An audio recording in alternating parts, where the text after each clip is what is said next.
Hello, hello. Welcome back. I hope everyone's doing well. This should be our last stretch for Justice for All. I hope everyone's ready. We saved just as we entered the last thing. That played really short for some reason, but hello, Fat Viking. How are you doing? Why was it super bright? Oh well. Are you ready to try and do our best to save Maya and deal with Matt on guard? Because I know I want to have this guy. Wait, what? Off. Off. Grr. How to get into this mess? That's far enough. How are you doing, Colsta? You can't run forever, Mr. Phoenix, right? Why is this showing me the beginning of the game? Did I click the new game? Or is this just how this chapter starts? I cannot allow you to go on like this. Putting a batch of clothes to finish the washing machines and going to Reykjavik? Oh, nice. What are you going to do in Reykjavik? You are hungry? I suggest food, then. Food tends to solve the hungry.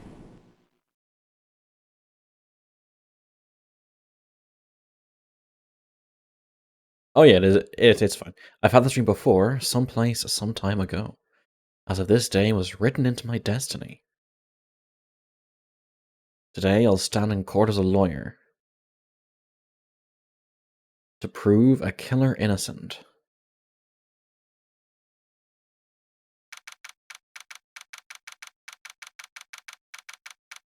Hmm.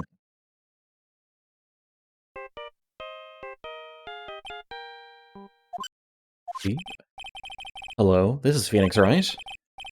You don't look so well, dude. You're going to prove me not guilty today, right? Why do they let him have the drink here? Ahaha, if you please, Mr. Lawyer. Remember, it's not just me. Your precious friend's life is riding on today's verdict, too. Grr.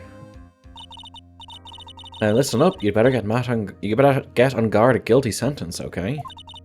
Watch Avatar 2, buy Christmas presents, get shoes to avoid the Yule Cat this year. Yule Cat? Get the creepy slime ball. I'm not guilty, I'll never forgive you ever.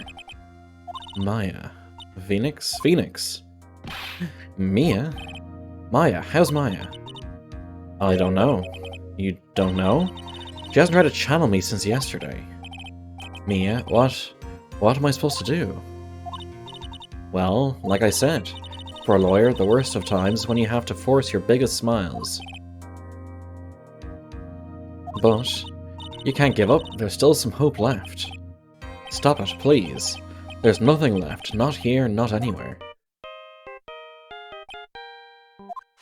The phone again. Or is that a curse it on guard again? Beep. Will you leave me alone? Look, don't call me anymore, I mean it. You're really mean, pal. Ah, Gumshoe. I'm really sorry. Where are you? They let me join the investigation team. We're chasing after the killer, pal. Then you have some sort of lead? Sorry, but right now you've got 0 leads on the guy. What we're chasing is nothing. But we're not going to give up. Gumshoe. Until the trial is over, until the verdict is handed down, we're going to do everything we can and find the killer. But you know, when the verdict's handed down, we're going to stop looking for the killer. If we get Maya out, then you can get on guard the guilty verdict he deserves, pal. That's true, I could do that if they found Maya first. You got that? So you have to do whatever you can to make the trial last longer. You have to make the trial last longer? If you go with Mr. Edgeworth with everything you've got, then you two can draw it out. We get 13 Santas show up one by one from the 11th to 24th. Their mother kidnaps naughty children and boils them for soup. And if you don't get new clothes, her cat chases you down and eats you. I would never buy new shoes then. I believe in you, pal. You and Mr. Edgeworth can do it. So, believe in us. We're going to give it all we've got, just like you. Got it. Thanks, Gumshoe. La beep. Hey, Phoenix. You understand now, don't you? You have something money will never be able to buy. A Tesla. Friendship. It's the strongest weapon in the world, and you have it in abundance. Yeah. Looks like we're coming to the end. I have to make the trial last as long as I can. Gumshoe will come through, I know it. How are you doing, Ryan? I hope you're well. Glad to see you here.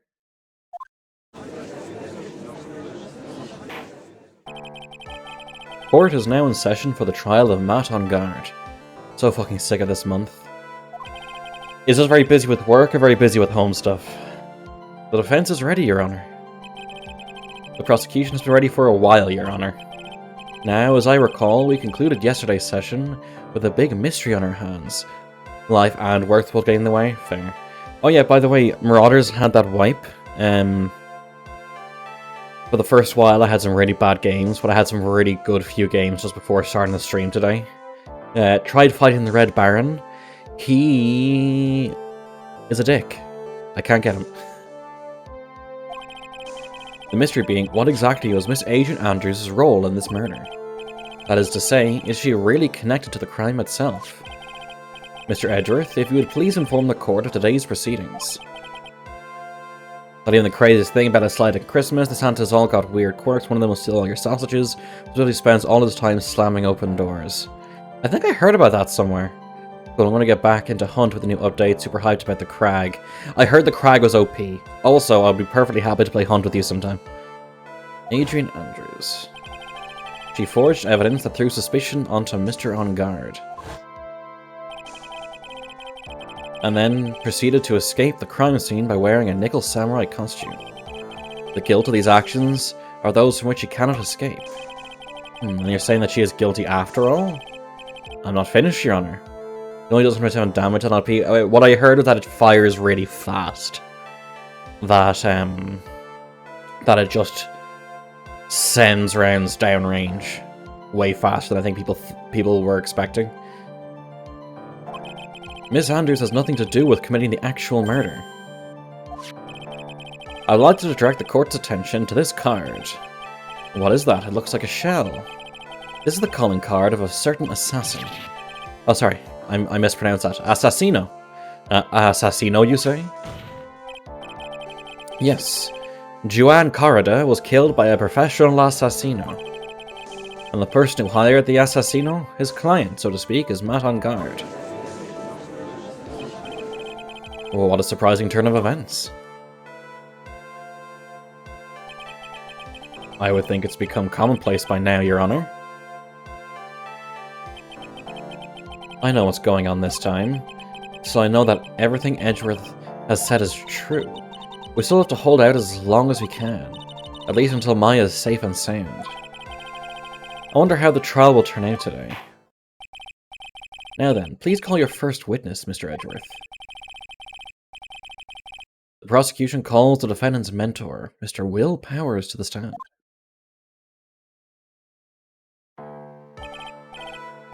Now then, witness, your name and occupation, please. Okay. I'm, Will Powers. I'm a poor, underpaid action star. And what is your relation to the defendant? Well, that's, I guess I'm sort of a lousy mentor to him in a way, yeah. Mr. Powers, please. You don't need to put yourself down so much. Oh, sorry, but I'm just kind of a nothing sort of guy. On the night of the murder, you visited the defendant's room. Is this correct? Yes. I didn't know that. But you know, I didn't actually get to see Matt when I went. All you need to do is answer what you're asked. Now then, I would like you to please testify about when you went to Mr. On Guard's room. Okay, sure.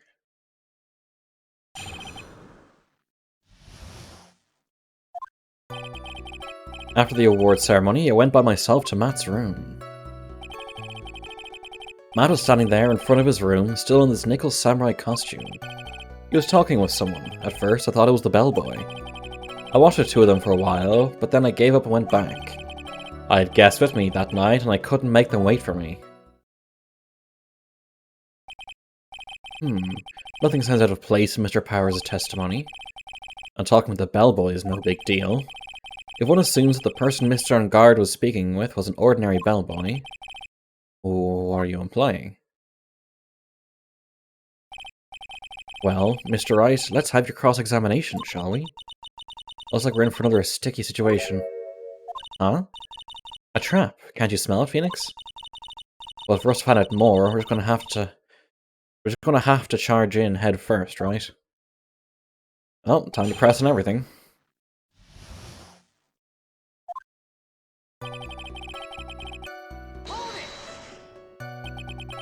The defendant's room? Why did you go there? Well, I'm his mentor, like a big brother, sort of, and I wanted to say congrats. You will lick all of your pots. I swear, if he licks my pot and ruins it... I mean, pots. Not that pot, I mean metal pots, you know. What's wrong? Why did you stop? Mr. Wright. What is it? You're going to try to trick me into a corner, aren't you? Huh? I know I'm just a poor, underpaid action star, but I'm not the killer. No one said you were, Mr. Powers. Is that a weed? No, please, don't trick me. Every time you do your lawyer thing, the witness suddenly turns into the bad guy. Every time. Witness, I will personally talk to the defense at a later time. So for now, please kindly cooperate and continue with your testimony. Sorry. So you went to the defendant's room, and then... Hey, wait a minute, when the hell did I suddenly turn into the bad guy here? Promise, Edgy. Consta. If I had a spray bottle of water, I would. Are you sure that was Matt on guard? Yeah, I'm sure. He wasn't wearing the nickel samurai mask then. If that's the case, then he really can't be mistaken. And what was the defendant doing, standing in front of his own room? He was talking with someone. At first, I thought it was the bellboy. At first? What do you mean by that?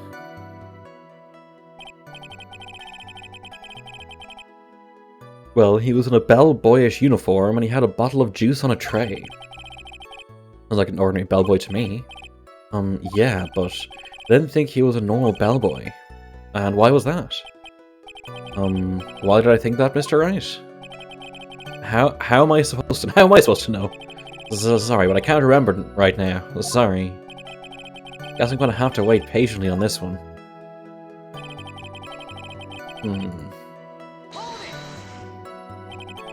You saw the two of them, the bellboy and the defendant, together, right?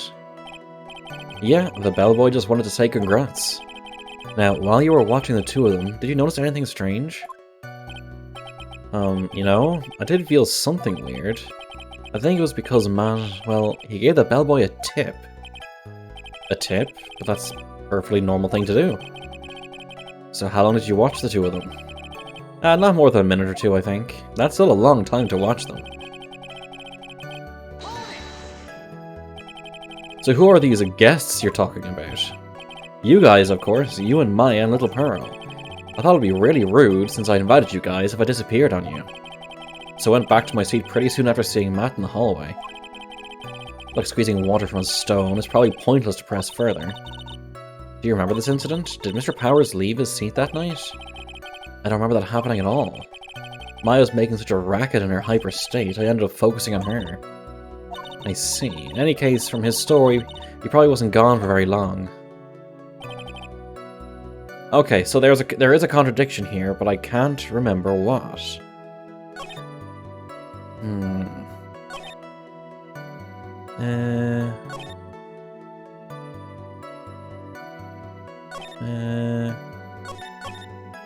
gonna save here.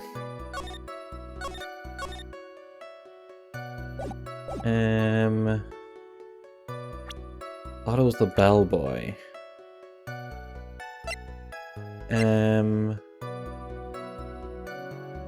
Do I present this? Nope, I don't.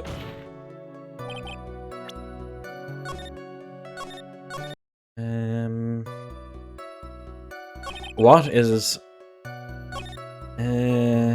what was a contradiction? So I watched the two of them for a while and I gave up, went back. After the award ceremony, I went myself to Matt's room. I was standing there in front of his room, still in his nickel samurai costume.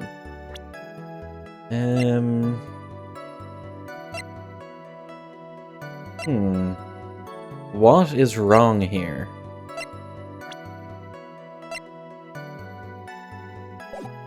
Let me know when you want a tip. He was talking with someone at first. I thought it was the bellboy. Gave him a tip. A tip. A tip.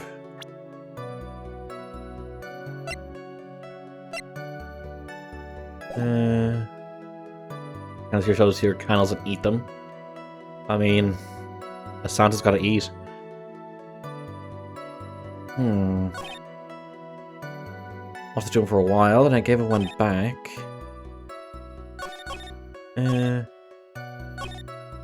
Talking with someone, first holds the bellboy. I have a feeling that this is what I'm meant to... I have a feeling that that's what's wrong.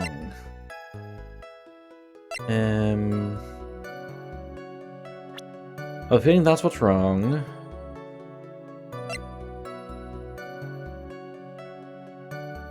No, what evidence? Do I have any evidence? Is it the map? No. He said he had the juice. That's fine. We don't have a time for when he said. Watched the two of them for a while, then I gave up, went back. I guess within that night.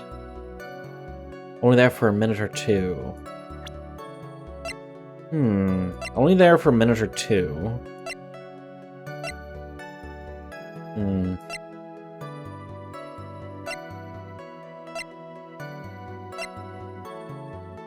Is it this? No. Okay. Polsta, I would kindly appreciate a hint of some sort, please.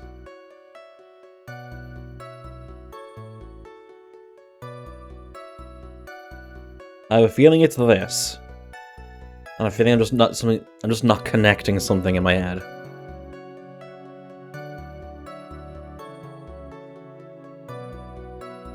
There's no evidence you can press this moment. Just squeeze him a bit more. Oh, but I thought I pressed everything.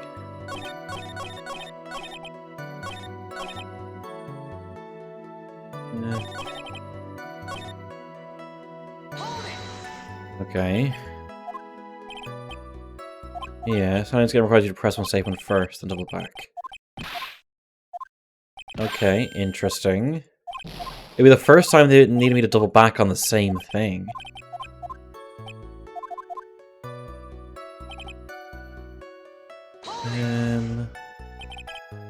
Are you sure that was not on guard? Okay, let's press again.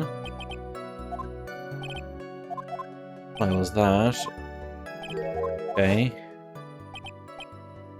Do something weird. Okay, cool. That's the first time that it... That's the first time it's had you have to double back the exact same one, as far as my memory goes. Ah, yeah, that's it. You already know your job. Mr. Edgeworth? Yes, Your Honor? This is Bellboy. He wasn't an ordinary one, was he? Perhaps we should let the witness tell us. Very well. Mr. Bowers, please amend your testimony. You mean about the bellboy, right? I gave the bellboy a tip. So I gave the bellboy a tip. What's so strange about that? Well, you see, Matt's not a poor penny pincher like me. I only figured out how much it was because the tip really shocked me. How much it was? That's when something even more surprising happened. The bellboy was putting the tip he got in his pocket, and that's when I got my first good look at the guy's face. I was already shocked. But I don't follow at all. I think Mr. Powers was surprised twice by this event. Wonder which of his shocking moments I should ask about. The bellboy's face. Also talking about the bellboy's face, Mr. Powers. Well, he wasn't exactly a boy, more like an old gramps. I hope you know what... Note that discrimination towards old men is a no-no in my court. No, that's not what I meant at all. In the smack middle of the guy's face, there was a line of stitches. A line of stitches? Yeah, and it went straight from the tippy top of his head to the bottom of his chin. Almost like if that thread snapped, all the stuff in his head would come spilling out. Ah. He was there, at Angard's house. He was at Butler. Yeah, Phoenix, that's obvious. What is it, Mr. Wright? No, nothing, Your Honor. That means Angard is talking with the killer, then. If that fact were to be exposed, Angard would be declared guilty in a blink. Phoenix, you have to play dumb here, pretend you don't know anything. Yes, Chief. You sure you don't have anything you'd like to say, Mr. Wright? Oh, what did you just say, Your Honor? Nothing, Mr. Wright, nothing. We're just going around and around in circles. Now then, Mr. Powers, please continue with your testimony.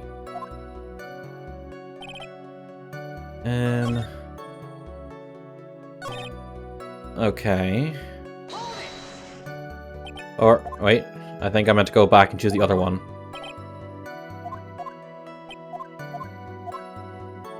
Let's go back and press the other one.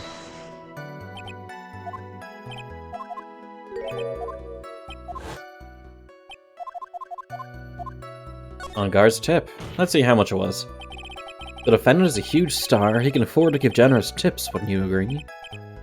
Sure. But giving him that much may be a little too much, I think. A little too much? Would you please clarify for the court about how much the defendant gave the bellboy? Honestly, I don't know. I can't even begin to guess. And why is that?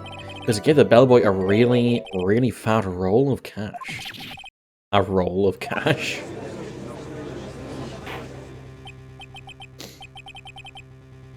Ah, well, how interesting. That certainly was a very generous tip, wasn't it? A very fat roll of cash that can hardly be called a tip, Your Honor. It was beginning to look awfully suspicious of us.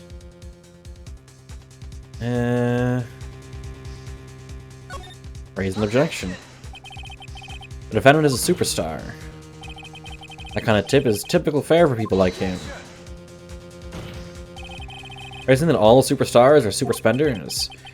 If I could receive large rolls of cash by simply bringing people things on trains, then why on earth would I stand around here prosecuting? He's got a point. I don't even get paid, let alone rolls of cash for all my hard work. Poor Phoenix. So supposing that roll of cash was not a tip, then what was it? Payment, Your Honor. Payment? Isn't it obvious? For the murder of Juan Carita. Then the bellboy the witness saw... Yes, he was the assassino.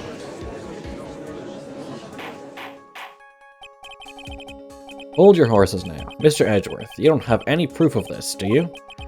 Have I ever been unprepared to support my claims, Your Honor? I have here the card Shelley the Killer left at the scene of the crime. Shelley the Killer? He is the persons the police's special investigations team has been chasing for ages. I am certain that the person the witness saw was this very assassino, Shelley the Killer. Really? What's wrong, Mr. Powers? No, nothing. Something just clicked in my head and I think I just figured something out. Oh. Actually, I saw that bellboy again later on that night. What?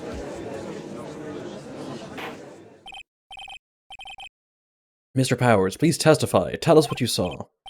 Yes, sir, right away.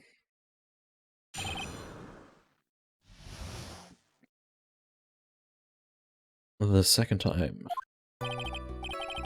This time, I was in that hallway because I had to go to the bathroom. That's when that bellboy I saw earlier came out of the room. Of course, when I say room, I mean Juan Carita's room.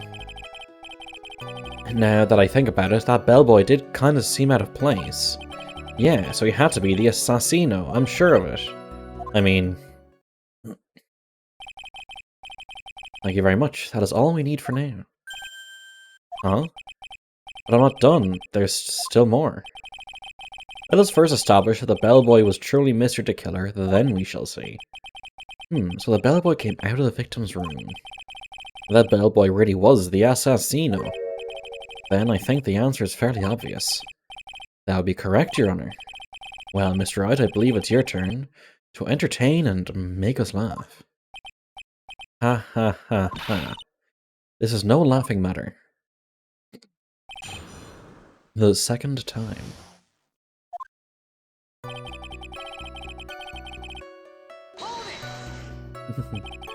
What time was it? Well, I don't remember. The awards ceremony ended around 8 PM, right? I went to Matt's room pretty soon after that. And then I came back, and then I went to the bathroom. So I guess maybe it was around 10 past 8 by that time? Not one for details, are you, Mr. Powers? Sorry. I thought I could maybe catch Matt and say my congrats.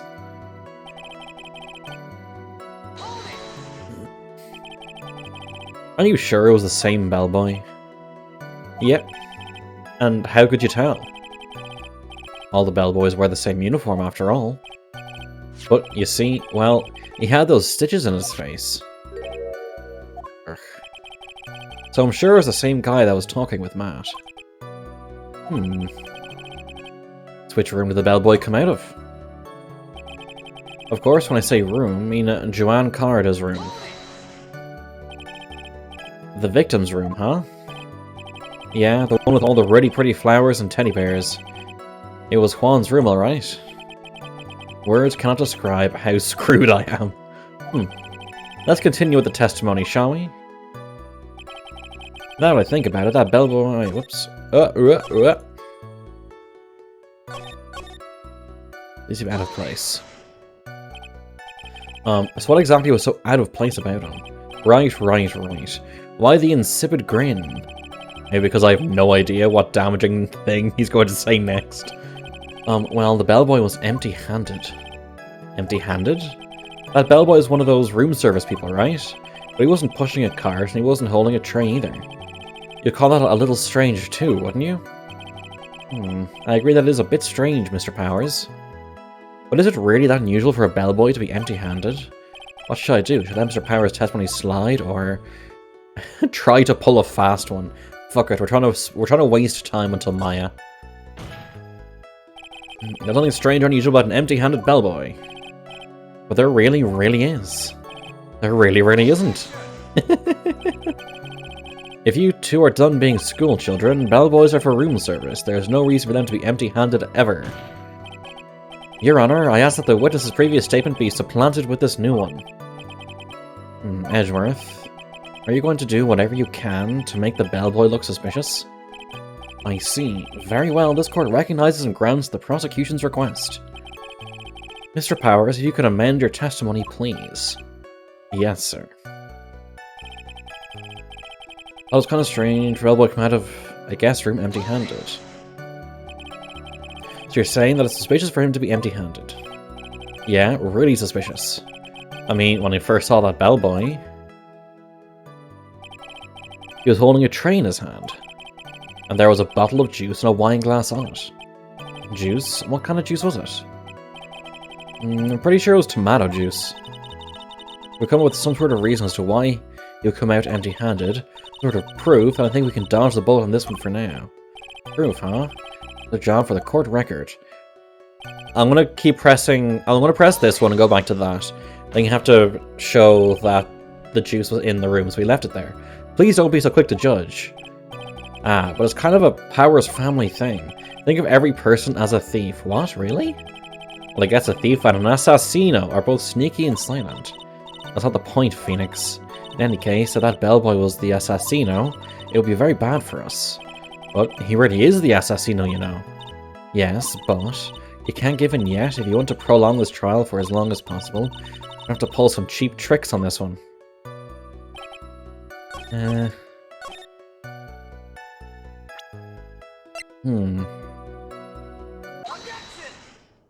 Yep, it's the glass. Mr. Powers. Yes?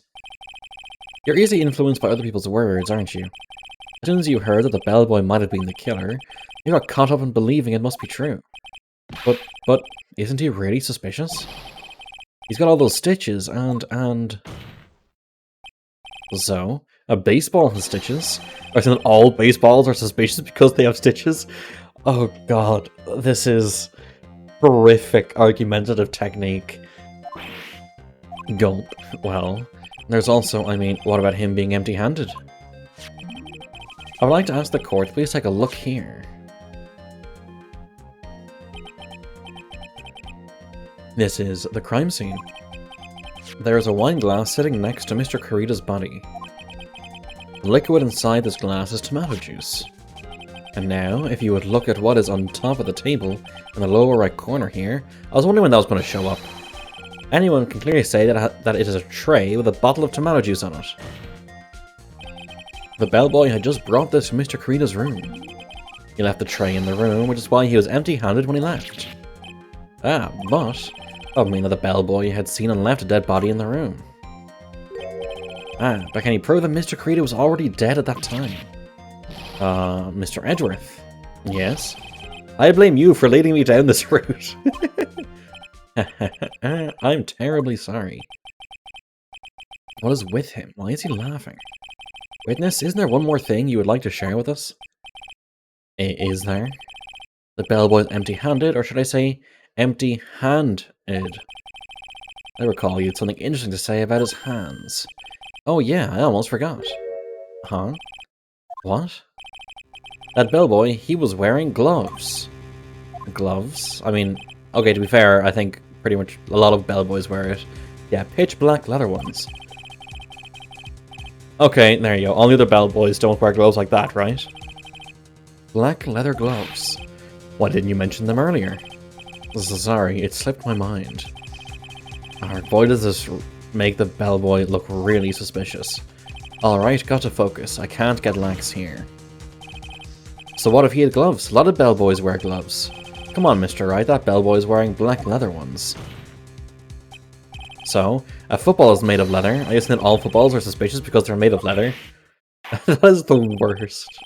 That man, he received a large roll of cash from the defendant, and he was seen leaving the crime scene wearing black leather gloves. I don't think that even someone like myself can believe he was just another bellboy. It seems that we have finally come to an understanding. Now then, witness, please continue with the rest of your testimony. The rest? Oh yes, please, tell us more. Okay. Their second meeting. After leaving Juan's room, the bellboy went and knocked on Matt's door, and just like that, he gave something to the person inside the room. Then the old guy just left without even going into the room. After that, I went to the bathroom and then back to my seat. So the bellboy, after leaving the crime scene, next went to the defendant's room. Yeah, I kinda saw that by accident. Some accidents say you saw too much. And all of it was suspicious to high heaven. I think it's safe to say that we can no longer consider this bellboy to be normal. Now then, let's get started, shall we? Mr. Wright, your cross-examination, please. Yes, Your Honor. Their second meeting. Your Honor, he's fucking guilty. How are you doing, Acity? We've just been cross-examining Will Powers. Is that what you saw while you were busy spying? Excuse me? I may be a poor underpaid action star, but even I wouldn't stoop to spying. Well, I think the point is, where did you watch all this from, Mr. Powers? Oh, from the door of the bathroom with my left eye and sort of a sneaky spy-like. I knew he was spying. Please, does it really matter if he was doing it over or underhandedly? What did the bellboy do next? That's all I care to know. He gave something to the person out of the room. By the way, I'm getting thirsty. Does someone get me a drink? What's the stakes in this trial? Primarily wooden. Wooden stakes. I said hold it. Okay. That's better. Ahem. What kind of statement is that? Please elaborate and give us a few more details. I do like that. This is the last day of the trial. We are trying to waste time, mainly, so that Gumshoe can try and find Maya. And if Gumshoe finds Maya, then we can let Matt on guard be found guilty. Oh, okay. Why do you ask him only one question at a time? Ask about this something. He gave something to this person? Yeah. What was this something? Ha. If I remembered what it was, I wouldn't be calling it a something, would I? This implies that something was removed from the scene of the crime. Are you sure you really can't remember, Mr. Powers? I think it was something kind of small. This is an incredibly crucial piece of information. Please try to remember what it was. I'll try. In the meantime, let's talk of another point, namely what the bellboy did next. So after he gave the person inside the room the thing, I want to go back and press on the person.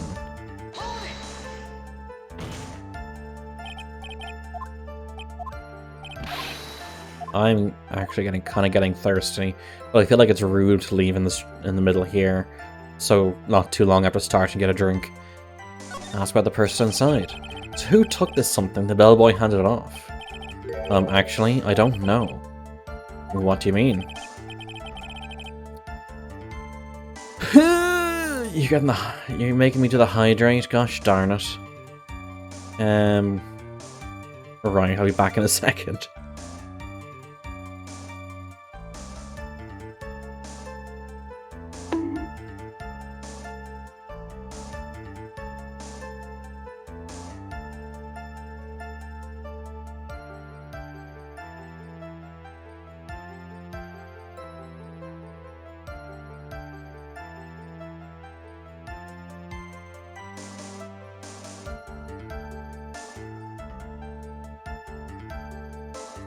Hello there.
Okay, I am back. Sorry about that. How are you, Dar? And also, yes, how did the exam go, Asti? Only an arm? Are you saying you didn't see the person's face? I'm okay. I was thinking at the start of the stream, got a few good solo Marauders runs. It sure went. Yeah, that's exams. I'll just summarize the testimony up to this point, if you don't mind. When the bellboy left the crime scene, he immediately went to the defendant's room. There, he handed a small item of some sort to the person inside. As for the person who received the item, all you could see was the person's arm. Yes, it was just like that. Mr. Edgeworth, is all this really that important? Of course, Your Honor. I think this is of the utmost importance. This is when whatever was removed from the crime scene was handed over to the client. Now, I know there are Edgeworth games, but imagine if there was like the alternate timeline games where you play as Edgeworth against Phoenix, and you have to beat Phoenix. in, like, the same cases. Mr. Powers, please try to remember what it was the bellboy handed off. Let's see, I think it was no. If you remember, please add it to your testimony. Yes, sir. Like I say, I think it was some sort of wooden statue. I didn't isekai into a dating sim. I'm gonna win a chat about a guy who thinks he's playing tic-tac-toe. Is it this? Dot dot dot. Dot dot dot. Dot. Dot dot. Dot dot dot. Oh, what's the point of that pregnant pause? Where did that objection come from? Well, speak up. It was me, Your Honor. What is it, Phoenix? I feel that something bad is going to happen once I show this. Mr. Wright, if you have something to say, please spit it out. Yes, Your Honor. Okay, Phoenix, deep breath. Mr. Powers, there's something you saw. Was it this item? Oh, hey, that's it. That's the something. Wow, Mr. Wright, you already figured it out. I probably found this at Matt Guard's mansion.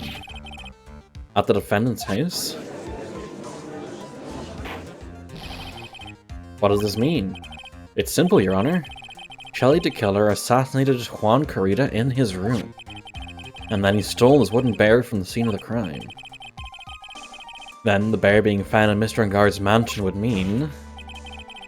It goes without saying, Your Honor. Mr. Matt Guard is the killer's client. Order, order, order.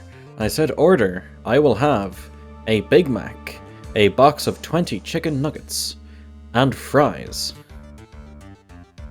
Did you boy in on the plan? I'm not sure if he's in on the plan to delay. Mr. Wright, there's the most unfortunate turn of events for you. Yeah. Sorry, Mia. No, it's alright. Your judgment was sound. Actually, I figured the bear would come up. If not now, then it would have later on. Even if you hadn't shown it to the court, I'm sure your friend Edgeworth would have. Ah, I almost forgot that he knew about it too. He just said he knew about it. I think it's clear that there is no need for us to continue this trial. I can't let this happen. I have to do something. Must be something we've overlooked. Your Honor, a minute, please. Yes, Mr. Wright? There are still a few points left that we had not fully explored. What are you trying to pull? Oh, well, can't have that. Let me just activate my time powers. I would like a double bacon cheeseburger, waffle fries, and a large Coke. So, number 9. Number 9 large.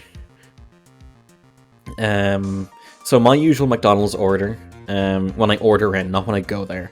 When I go there, I get the double quarter pounder with cheese. I think a box of 6 or 9 nuggets, chips, and a Coke. But when I order in, because I have more time to just nibble on it, I'm doing it at home, I get more chicken nuggets. Same thing generally, but more chicken nuggets. Alright, Mr. Wright, what questionable point would you like to explore further? Iceland doesn't have McDonald's, so good. Honestly, McDonald's is only good because it's cheap and fast. Sometimes as well, there's just a little bit of a craving for something that's just bad. We have in Brazil, you'd order from the big international menu, I'd order a fillet of fish and fries. The person who received the bear. There was one thing in Mr. Powers' testimony that was very unclear. That was the identity of the person who received the bear. He gave something to the person inside the room. Sorry, but I only saw the person's arms. As long as you don't know who it was that took the bear, you can't be sure of... Huh? Oh. What is it, Mr. Powers? If you want to scream like that, then at least give us a good reason why. Oh, yeah, sorry. Actually, so, I remembered. I remembered who took the bear. What? Really? I mean, I only saw his arm, but the arm... It was a Nickel Samurai's arm, I swear. You've got to be kidding. Are you sure of that, Mr. Powers? Yeah, I'm sure it's a Nickel Samurai. But we don't know if it was Miss Andrews or not. Order, order. Looks like you've dug your own grave, yet again. How many times that day? I've lost count. So the person who took in this little bear was a Nickel Samurai. And as you all know, Matt on Guard is the Nickel Samurai. Except we also know that Miss Andrews also dressed up as him. Thanks to the defense, we've made that all but clear. What am I supposed to do now? Mia, help. You don't have time to act lost. You've got to find another angle to attack this from. Hurry. Now, I will bring this cross-examination to your honor. Again, Mr. Wright.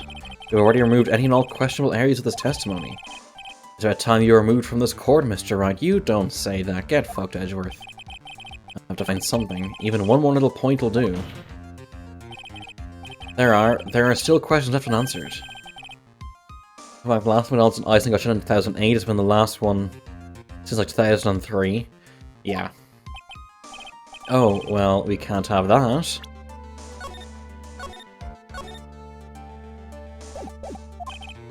Alright, Mr. Wright, what questionable point would you like to explore further?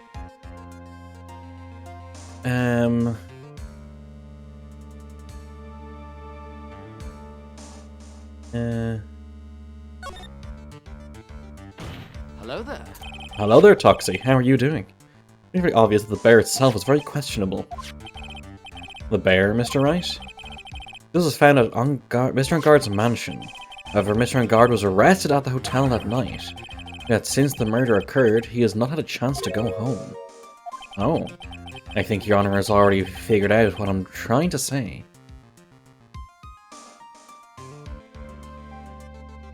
It is not possible that it was Mr. Enguard who took this bear to his mansion. Well, why, that's very true. We hadn't considered that point, Mr. Wright. There was no way, time-wise, for the defendant to have taken this bear home.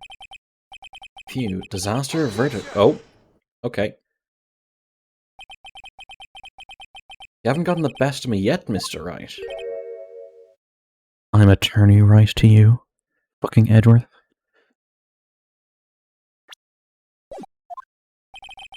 I remember it clear as day. I remember that you muttered to yourself at Enguard's mansion. We have this area completely surrounded. There's no way for him to escape.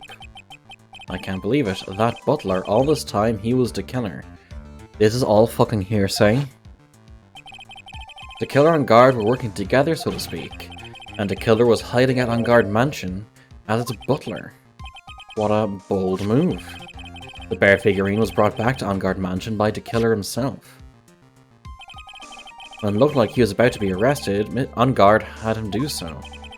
I assume because it would have been bad had the police found it during their investigation.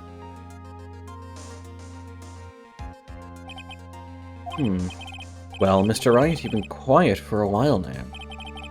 This is too much. Isn't there anything I can attack at all? I think we've heard enough. We now know why this bear figurine was at the defendant's mansion, as well as who it was that received the bear from the assassin in his room. Everything has become very clear. The client who hired the assassino to commit the murder was Mr. Matt Enguard. I see no reason for this trial to continue, therefore I will now hand down my verdict. Thank you, Your Honor, for your understanding. You see, Mr. Wright, you could not win against the truth, could you?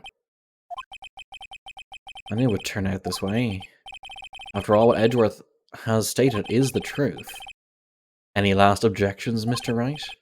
Well, do I? What should I do?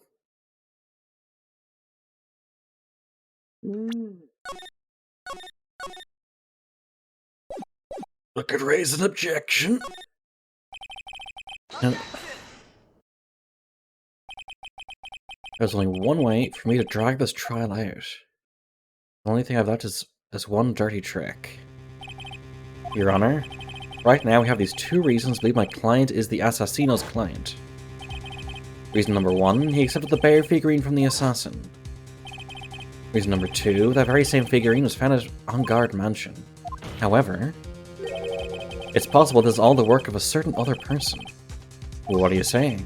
What I'm saying is, it's possible a different person is the killer's real client. The real client? Yes. Tisk tisk, is this all you have? Now then, Mr. Wright, let's hear your theory. Who do you say is the killer's real client and therefore the real murderer? It would have to be the manager. She was the only one wearing it. Adrian Andrews? Yes, we already know that she tried to frame Matt on guard for the crime. By wearing a spare nickel samurai costume. Ah. Then, the nickel samurai's arm that I saw, that could have very well been Miss Andrews. What about Mr. On Guard? If you please recall yesterday's testimony. The defendant was taking a nap during the break period. That's right.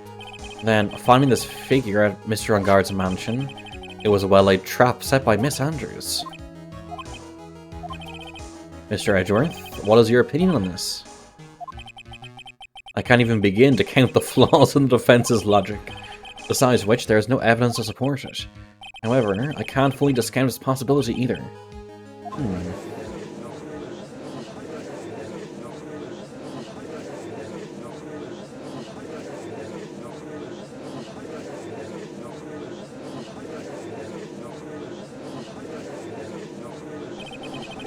This is to save Maya, this is to save Maya. Even if the whole world turns against me, this is one fight I can't give up on. Order. All disruptive parties will be forced to leave the courtroom. Your Honor. For the benefit of the defense, I'm willing to play along with this what-if game. His what-if game, Mr. Edgeworth? The prosecution is prepared to challenge the defense's theory. Mr. Wright, even you must have thought it strange and wondered, why would the criminal want this little wooden bear? He's right. The killer did specially bring that bear to On Guard's right away. Why do you ask? Is there something special about it? Absolutely. I'm sure that once the court knows its significance, the true killer's identity will become crystal clear. Your Honor, the prosecution calls upon a witness who will clear all doubts against Miss Andrews. And who would that be? It's quite simple, Your Honor. Miss Adrian Andrews herself. I see. Well then, the court will take a short 10-minute recess. The prosecution will prepare its witness in that time. Yes, Your Honor.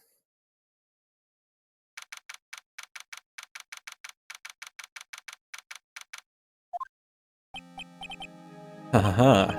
Oh, I knew it was a good idea to hold her hostage, don't you agree, Mr. Lawyer? But I never thought in your desperation, try to pin the guilt onto Adrian. I swear this demon will pay. Mr. Nick. Pearls, where's Mia? I don't know. A really strong power suddenly called her away. A really strong power? Oh, Mr. Nick, your phone is... It's from Gumshoe. Beep. How's it going? Have you been hanging in there, pal? What happened? To try and delay the trial, we're once again bringing Miss Andrews back into it. Yeah, sort of. We just barely found something to latch onto. Phew, that's good, pal. What about you? Anything yet? We figured out where the killer and Maya are. We still don't have any leads, but... What? We don't have any more time. If we just had one, even a single clue would be really helpful. I was only able to come this far because I kept thinking to myself, I've got to keep the trial going until Maya's been rescued. Thought we just ran out of luck this time? Is all our hope for naught? A tent. A tent? I could see a circus tent. Mia. Looks like Maya was unconscious until just a few minutes ago. As soon as she woke up, she called for me. So it was Maya that called you away. She's locked in a dusty little room right now, but I could see a circus tent outside the window about 300 feet away. Gumshoe, is there a circus in town right now? There's only one, pal, the very big circus. Maya is somewhere within 300-foot radius of the main tent. What? Okay, hold on a sec, pal. Hey, draw a circle on that map, about 300-foot radius from the main tent, hurry! And, I could see a mailbox under the window just outside. Gumshoe, there's also a mailbox. Okay, what else? What else, Mia? I'm sorry, but it was a very small window. I couldn't see anything else. Felt like I was in an old office building, maybe the 3rd floor or so. I heard her, an old office building? Good stuff, pal. Okay, just hang in there, just a little longer, pal. Wish us luck. And good luck. I'll call you later, so don't let your battery die, okay, pal? Mia, Maya's not hurt, right? She's in a pretty bad state, Phoenix. She's being starved. Gumshoe, please hurry. Looks like we're out of time. Are you alright, Phoenix? Only a matter of time before Maya's rescued. I can do this. To make this trial last a little longer.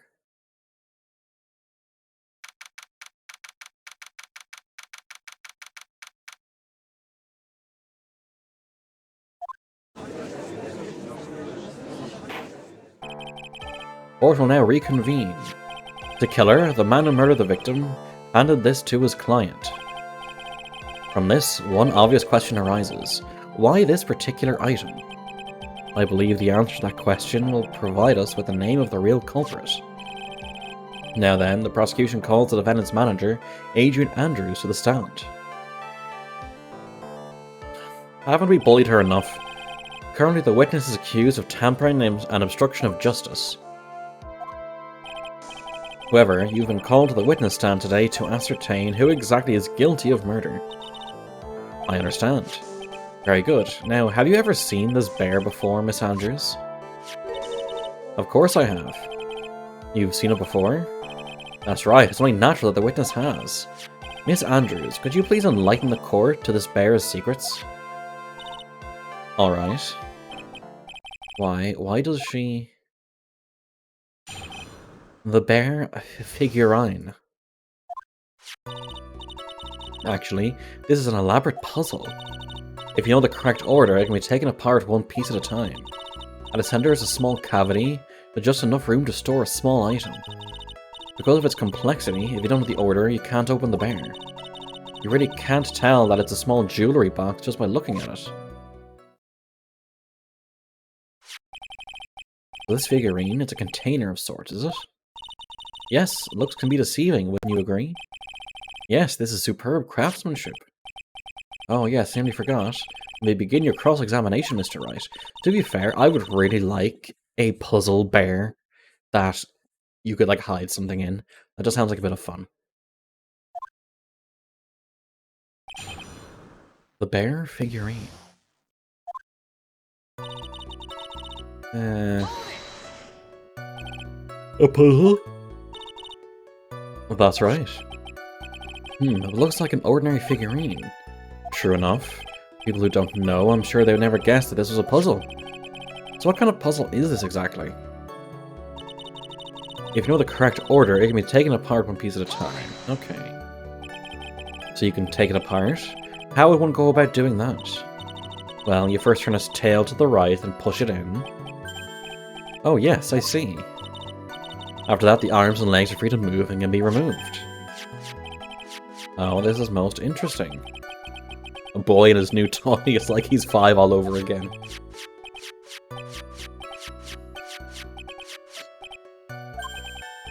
Oh, don't mind me. Go ahead and carry on. I think he's lost it. So what did you find after you take the puzzle apart?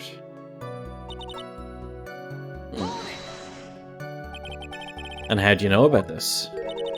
I know because I was the one who bought it. Huh? It was a souvenir for when a friend and I went to Switzerland. And this is a present from you? That's right. It was a puzzle in the shape of a bear, so I thought it'd be perfect for Juan. So it was a present from Miss Andrews. Witness, let's continue with your testimony.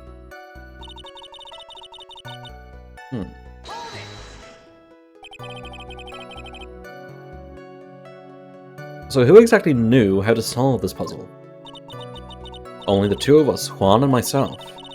It was a souvenir from Switzerland, you already said that, so I doubt there aren't that many people with the same bear in this country. This looks like it can be easily broken, especially if someone wanted to get what's inside. Well, it's a toy, but it can never be the same again once it's been broken.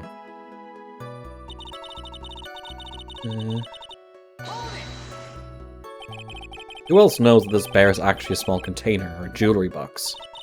I never told anyone. As long as Juan never told anyone either, then only the two of us knew. The two of you, huh? Then of course it means Mr. On Guard didn't know, right? I think this is about all I'm going to get for now. Only Karita and Andrews knew to open it. Well, Mr. Wright, I think even you come to realize that there is one very important fact we've uncovered, and that is this. This bear is actually a jewelry box. Now that we've agreed to this point, there is only one logical question that can come next, and that is this. What is inside this box? What's in the box? What's inside? That's right. That's what we're going to find out next. Witness? Yes? You are the only one who can open this. Please.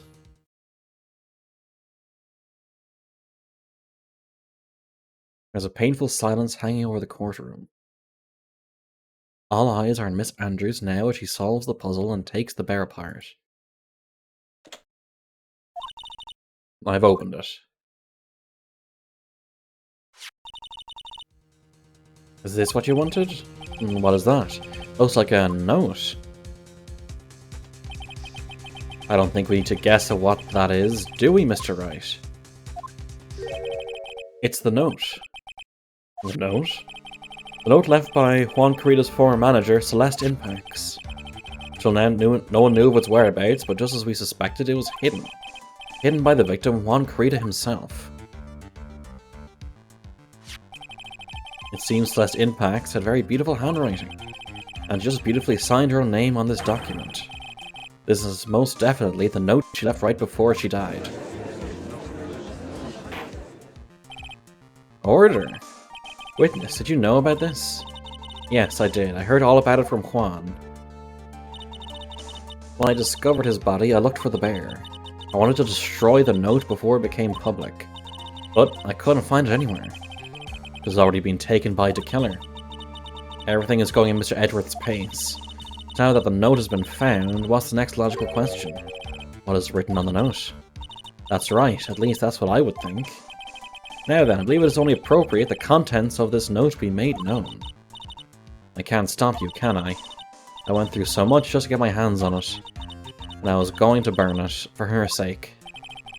I'm deeply sorry, but I can't allow you to persuade me to stop. Your Honor, if you could please read the contents of the note aloud. Very well. His voice rang loud and clear through the deathly silent courtroom. The note Celeste Impax left to us a record of all that had happened to her, about being used and thrown away by On Guard, about being engaged to Carita and On Guard's role in destroying that, how she decided in despair to that. And that's all Miss Impax had to say.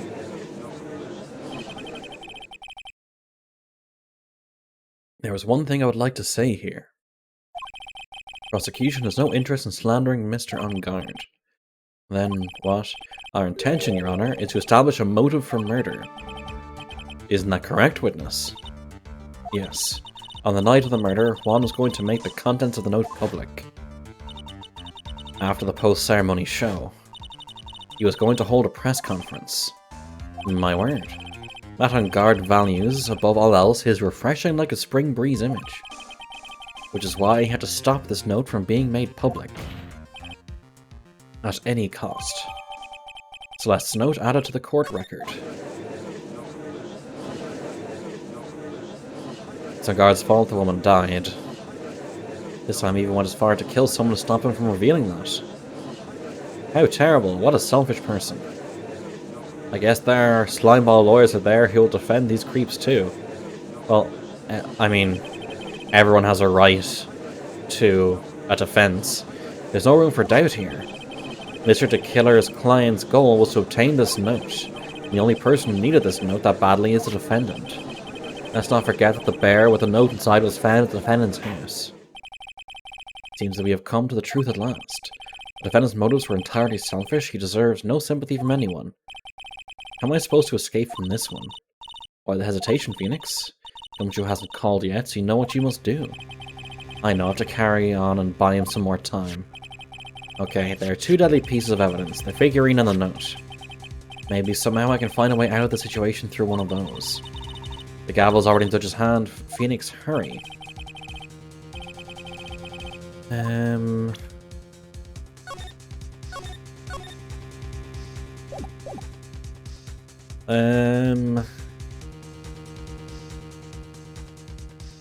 The figurine. Sure, why not? Please wait, Your Honor. Is the crowd getting louder? Oh man, look at that lawyer. He's still going at it? It's like he doesn't care that he's trying to get a killer off the hook. The assassino took this with him from the crime scene after murdering Mr. Kurita, at the request of his client, of course. So, what's your point, Mr. Wright? I don't think it's possible that Mr. the Killer's client was Matt on guard.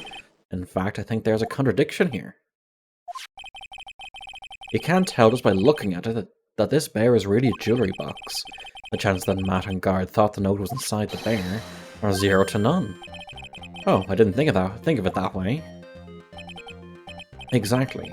But I did think of it that way, and I thought it was rather strange. After all, there's no reason why Mr. On Guard would ever want a jewelry box like this. Order, order, order. You make a valid point, Mr. Wright. Mr. Edgeworth, what is your opinion? Just a flash, but I think I did rather well on this one. Unfortunately, I think he believes differently. I believe a show of appreciation is in order. Huh? The defense seems to be in love with wishing more to spare upon itself. I'd like to direct the court's attention to this. What is that? It is a very small video camera, Your Honor. This type of camera is commonly used as a means of spying. Spying? What the? I thought that spy camera was in my possession. Matt on Guard and the victim both thought of the other as their biggest rival. He went so far as to use this type of item to find each other's weaknesses. And the victim, Juan Kurita, was being spied on. His personal life was being watched by none other than Matt on Guard. Order, order. Ahem, Mr. Wright. Yes, Your Honor? You don't tell me you knew about your client's spying activities. Well, sort of. Sort of is not an acceptable answer, Mr. Wright. I see you are confused, Mr. Wright. You're probably thinking, but I have the camera that was in the stuffed bear's eye. But this camera that I have is not that same one. Last night I searched the victim's house on a hunch. Using this. Gumshoe's bug sweeper. By the way, Mr. Wright, the defendant's fingerprints were found on this camera. Matt on Guard's fingerprints were on there? Well, Phoenix, it looks like those cameras were hidden all over the place, huh? What am I supposed to say to that evidence? I think this is the end. It's fairly obvious that Mr. On Guard learned of the note through this. He was watching the victim all along. He got me good this time. I don't have anything to counter that. Hey, now what's a lawyer thinking? Mommy, is that man the bad killer guy? Shush, stop, don't look at him. The way he's sweating is just so, ooh, nasty. Phoenix? Yes, Chief? Have you figured out what you're going to do next yet? What I want to do next? Does running away like a frightened child work? I know it seems like Mr. Edgeworth is very close to putting a lid on this case, but his eagerness to prove his point, he forgot one very important thing. Well, what is it, Mia? There's a piece of evidence that he really should investigate. Something he should investigate? This seems like this is going to be very important. I really hate to see the good prosecutor get scolded for not remembering to look into the item when he had the chance. Why are you speaking in riddles all of a sudden? Because she can't just tell us the answer, the player has to figure it out for themselves. Alright, I think it's time we finally understand everything. Well, Mr. Wright, you don't have any further objections, do you? What is this piece of evidence that Mia's talking about? Can you figure out what it is that still needs to be looked at, or should I let it go? I have an objection, Your Honor.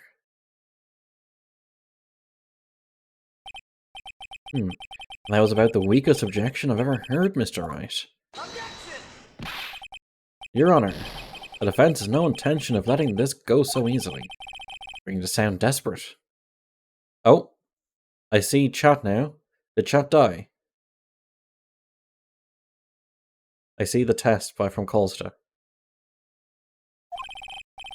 Hello there. Oh, hello. Viking, did something happen? Because on my end, everything was fine. Unsure I can close the page, okay. This is your imagination, Your Honor. Mr. Edgeworth, this is not like you at all. You just prove your point. You've forgotten one very important thing. Hey, isn't that what I just said? You're his mentor. He's allowed to take your lines. Tell me that I forgot something? You're so close, Mr. Edgeworth. Okay, I'm gonna save here. This is closer to the issue. Okay, fair. But there's something you really should examine about this piece of evidence.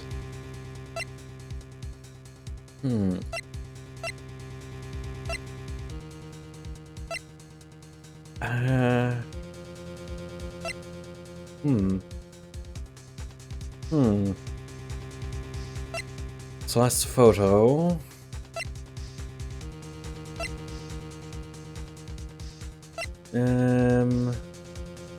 Something should have investigated further.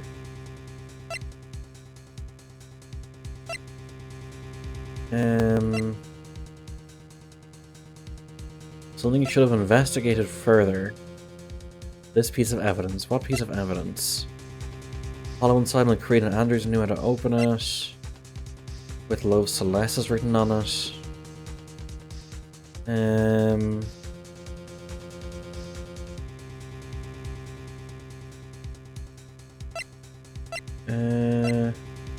What am I missing?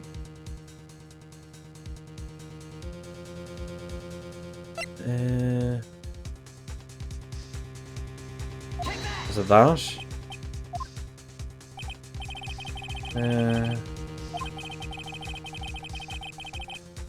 Okay, that wasn't it.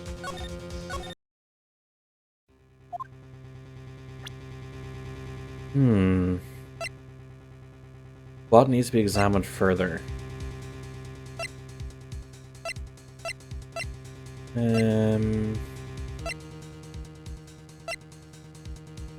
There's something you really should examine about this piece of evidence.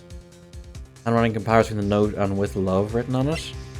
For those heard when wrote and wasn't planted. What haven't you examined thoroughly?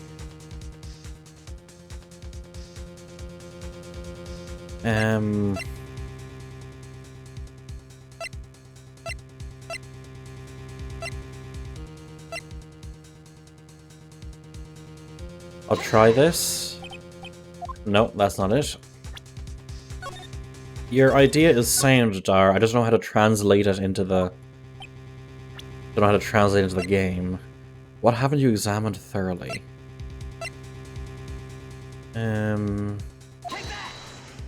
Is it this? The note, okay. Who knows? I mean, sure, this note was found inside this bear. But this bear was in my possession until only a few moments ago. Which means... handwriting in this note has yet to be analysed.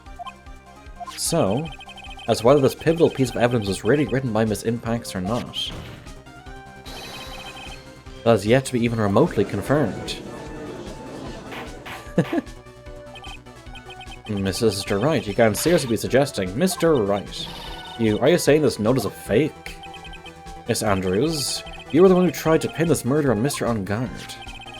Who's to say you didn't create a fake note and put it into this bear? How dare you?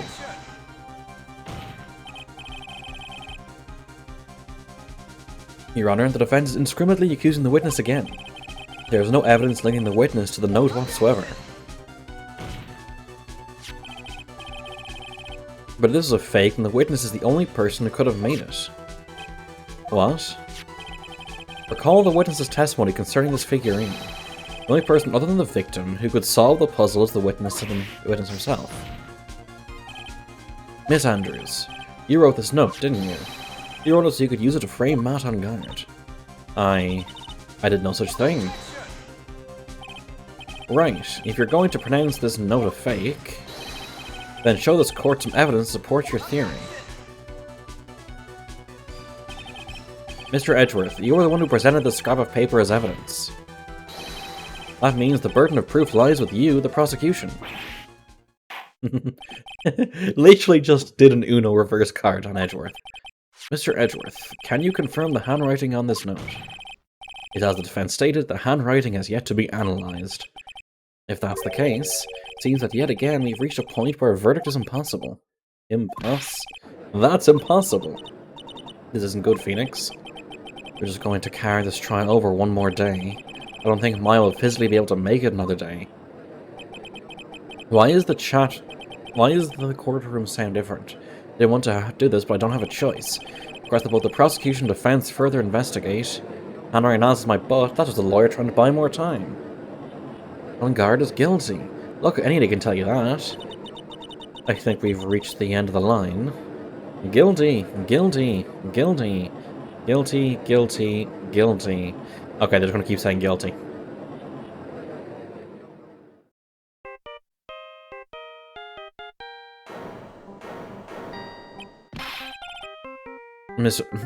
Attorney Phoenix Wright, your phone is going off in court. You will be held in contempt of court for breaking the rules of this building.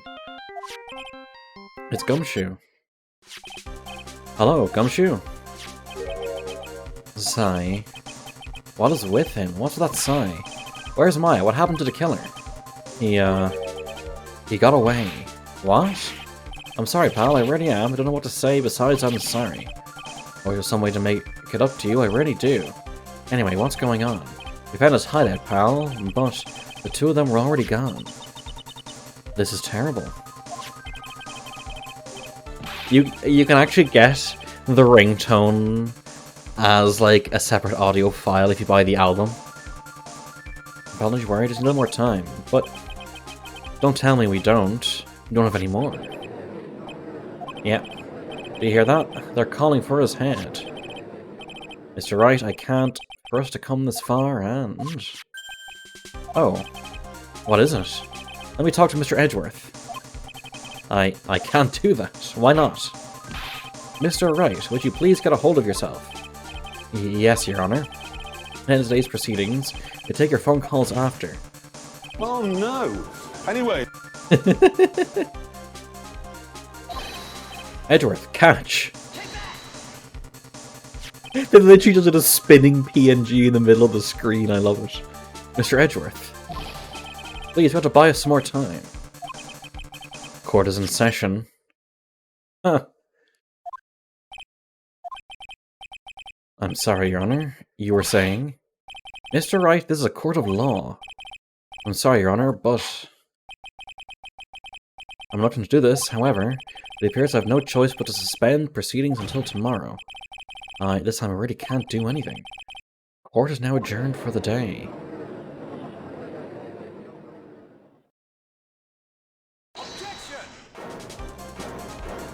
I like the movement between head down and up. Please wait, Your Honor.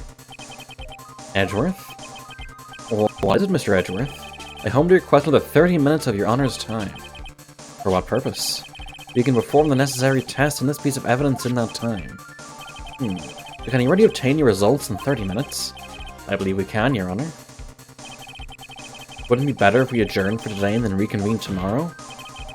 30 minutes. Please, Your Honor. That is all I'm asking for. Please, Your Honor. Very well. At the prosecution's request, the court will now take a 30-minute recess. But be advised that I will not allow another recess today. Not sure if this is helping or hurting us. The court will now take its final recess of the day.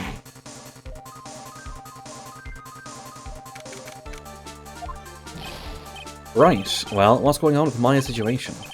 The killer looks like he got away again. 30 minutes, we can't find her in that time.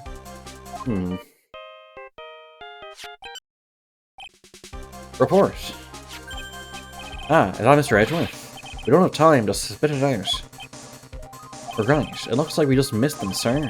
But the killer left a few things behind by accident and was rushed to get away. A few things? Can you use any of them as evidence? Oh ho ho, I thought you'd ask, pal. I've got the things left with me right now, I'm on my way over. Really? That's odd. Any items like that are usually sent to the crime lab first. We don't have time to wait for those guys, sir. When those guys weren't looking, I swiped the stuff and ran. What? Well, I'm not a detective anymore, so I had to. I'm really sorry, sir, but I've got to put the law on hold for now. Entirely based, Gumshoe. I want a based Gumshoe emote for the channel and the Discord server. I don't know how to do it. I need more sub points to get a new to get more emote slots. I need 9 more sub points to get more emote slots, but having a based Gumshoe emote would be amazing. Sounds bad. I hope he doesn't get in too much trouble over this. Like hunk of Junkara, I'd say I'll be there in about 20 minutes. Don't worry, I'll be there. Wait for me. Alright, just get here in one piece. I'm on a mission. No one can stop me now, sir. No one. I'm pulling at all the stops and running every red light. Items left by the murderer, huh? And there's something among them that'll be decisive enough to end this. The fuck? Hey, what's wrong? Detective Gumshoe, answer me. No one can stop me. Did he crash his car? Well, what happened? Sounded like he had an accident. I'm guessing his cell phone broke as well. What?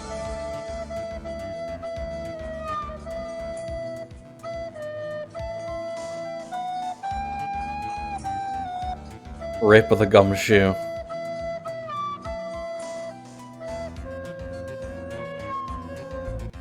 It was, that was right. We've got to hurry and call for help. We have no idea where he is. His cell phone was broken and he wasn't driving a patrol car, so no radio either. Also, if you don't get to those items before they do, the police will take possession of them. No, we can't let that happen. Well, if there is a way we can find out where he is, then we can stand a chance. Von Karma. Oh, why oh why don't you have to get in an accident now? Is there any way to find out exactly where he is at this moment? There is a way. That's right, there is a way. What? How? I'm sure we can find out where Detective Gumshoe is through this. Through... Why are you bringing up Franziska at a time like... Oh, I see. I'll try to get in contact with her. The chances are slim, but she's all we have. Franziska. Will she even want to help us? Edgeworth, what is it? I don't have any right to judge anyone ever again. I know my client is guilty. What I'm doing now, I'm pinning the guilt onto someone totally innocent and using the evidence to do so. It might be my turn to say defense attorney Phoenix Wright chooses death. Right? It doesn't suit someone like you to cry useless tears. Whether you do your job well or not, that can only be seen after the verdict has been decided. The verdict? Is Prosecutor Edgeworth here? Yes, Bailiff. There's a phone call for you, sir. They said it was extremely urgent. Quite finished with the handwriting analysis. I have to go take this call. In the meantime, think hard about what it is you must do. To be continued. No matter how long it takes, I'm finishing this game tonight.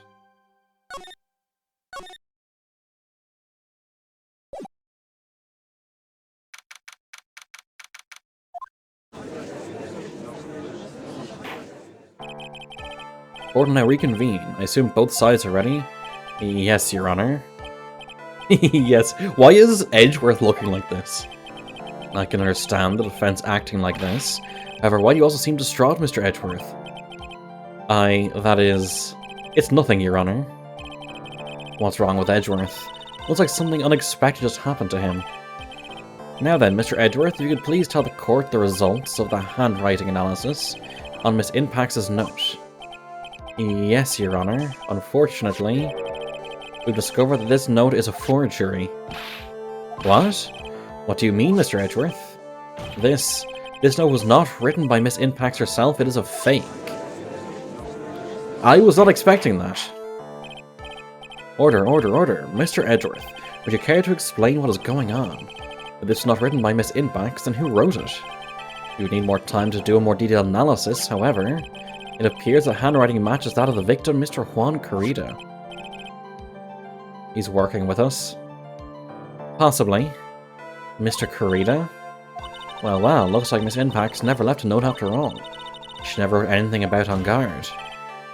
However, Your Honor, even though this note is indeed a fake, Mr. On Guard could not have known that, and so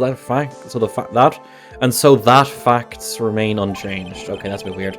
Acting under the assumption that it was real, he had plotted to possess us. That does sound very plausible. This theory that On Guard had no idea that the note was fake. Something seems a little wrong with it.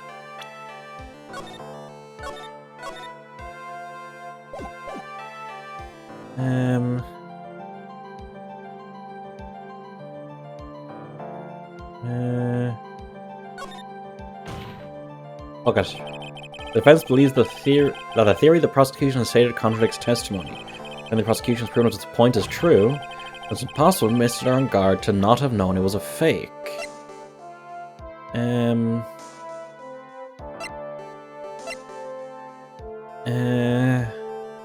Is it the photo with the writing? Objection! Oh, who fucking... That was loud and surprised me. I believe that even more important than finding out if this note is real or not, whether the attorney's badge put in the man's chest is real. I'm guessing I got it wrong. That's a $1,000,000 question. Yes, I agree. Oh, not you too, Mia.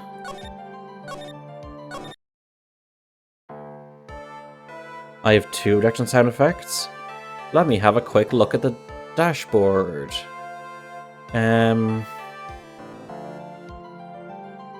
Let's see. I have 1 objection, which is Objection! that, and where's the other objection?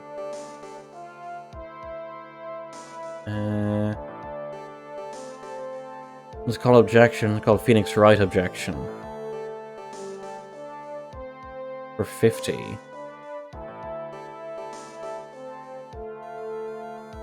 And that's... Objection! Oh, strange. 1 sec. That's a lower quality one. Why do I have 2? Thank you for bringing that up to me, Ryan.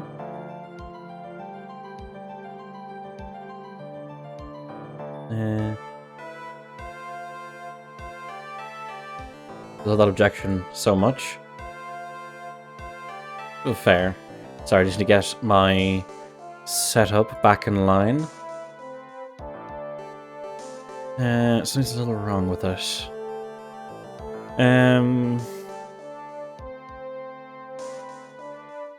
What do I do here? Do I back down? I don't think I have any evidence to present.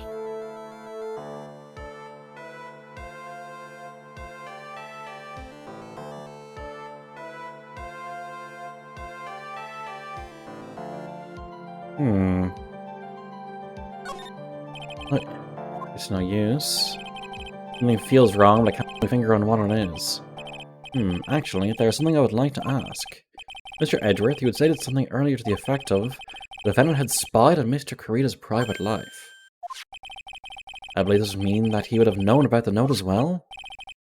That's it. Yes, and so, naturally, this means Mr. On Guard would have known that the note was a fake.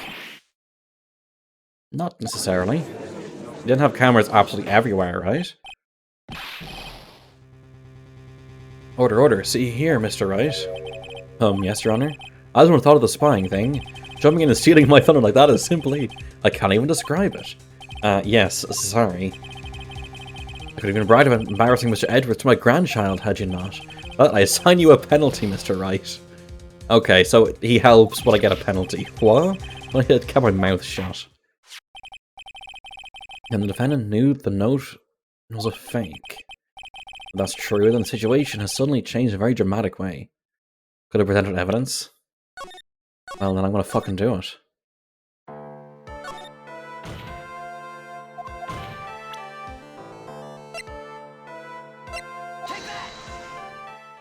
Damn, cheater.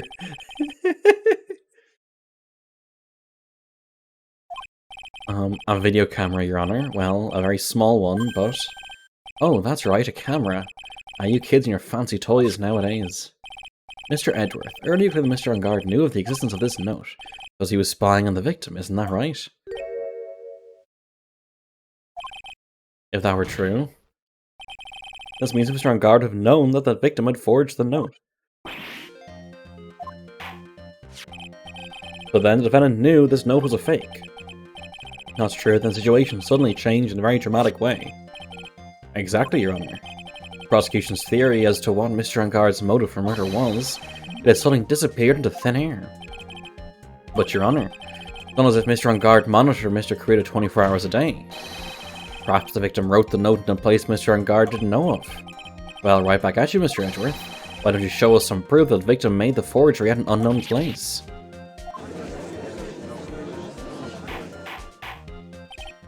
Order, order, order. Mr. Edgeworth. Looks like this time it is you who has dug his own grave. As I figured. Huh? As you figured? As I figured, it came down to this after all. Mr. Edgeworth, you are not making any sense. When I heard the results of the handwriting analysis, I thought this might happen. The question is, what next? What next? If the prosecution can't prove Mr. On Guard's motive through the evidence, you must prove it from another angle.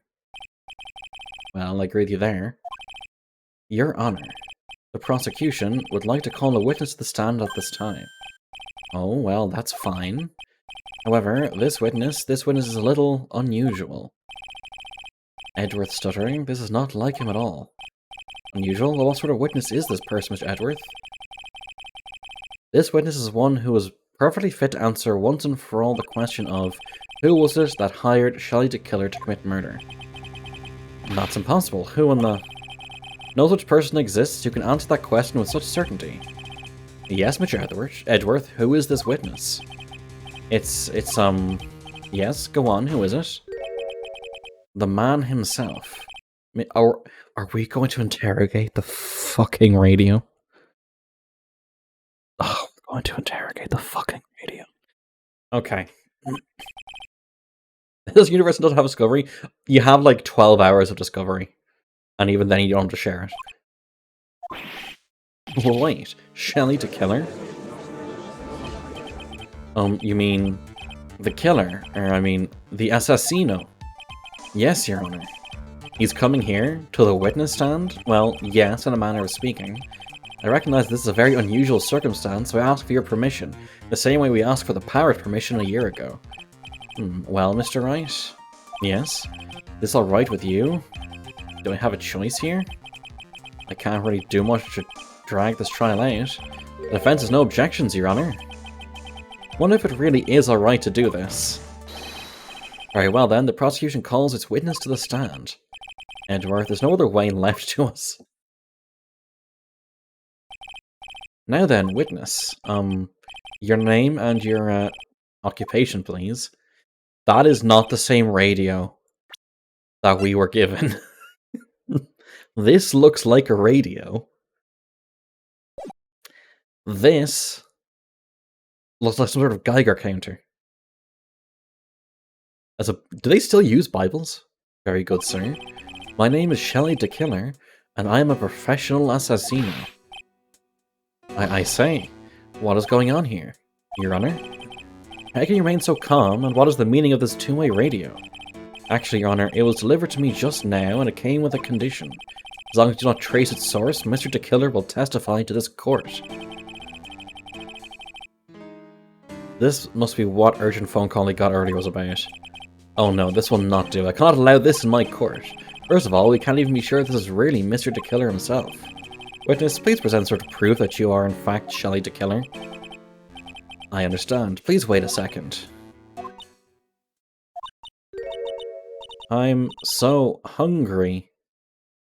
Okay, it's been like, what, 2 days since Maya was kidnapped? And she had like a huge amount of food at the thing. She shouldn't be hungry. Okay, she should be hungry, but she shouldn't be starving to death. Maya? Maya? Have a voice? Mr. Wright, can you confirm anything from this? The defense has no objections to this person. We are satisfied that this man is indeed Shelley the Killer. She used to eat every 2 hours to survive. Looks like we have run into Yet another unexpected turn of events. Well, it doesn't seem like we have too many choices under these circumstances, so... Now then, witness. There is one thing I'd like to confirm before we speak of anything else. And what would that be? At the request of a client, you killed Mr. Juan Corrida. Is this correct? It is as you say. I did indeed kill Mr. Corrida. Go. Now that we have answered that, let's move on to the name of your client. Very well. This is all just a bad dream. Yes, that's it, a bad dream. Shall I to killer? What is he going to say?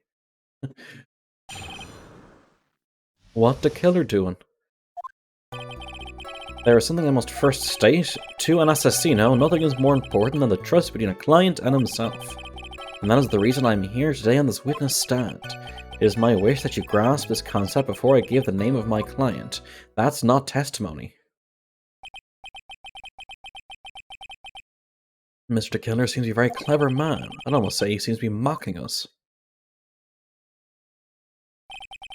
While he may appear to be our enemy, Your Honor, Mr. De Killer is only stating the truth. He is no hypocrite. He has always stood by this one belief. You mean about this trust between his clients and himself thing? It would seem to be a level of trust beyond what people like me can comprehend. Well, Mr. Wright, are you ready to cross-examine the witness? Yes, Your Honor. There's no way to know what's coming next, so stay cool and collected, Phoenix. Look at that radio's body language. If you can hear anything you have to say later, can you please just tell us your clients? I don't think you understand your place, Mr. Attorney. I said this is something I must first state. Do you know what the word first means? Sorry, go on. Well, it appears this is one witness you can't badger, Mr. Wright, only because you don't know about Maya's situation. To an assassino, yeah, that's press. The trust between you and your client? I provide my services in a fast and efficient manner. In exchange, I trust that my clients are discreet about me and my identity. Line in the middle, glass in the left eye, black match over the mouth, yeah. If too many people knew my face, it would be quite troublesome. That is why you're testifying in this manner. This is the first time one of my clients ever been accused of murder. He just admitted it! He just said... He just let it go through!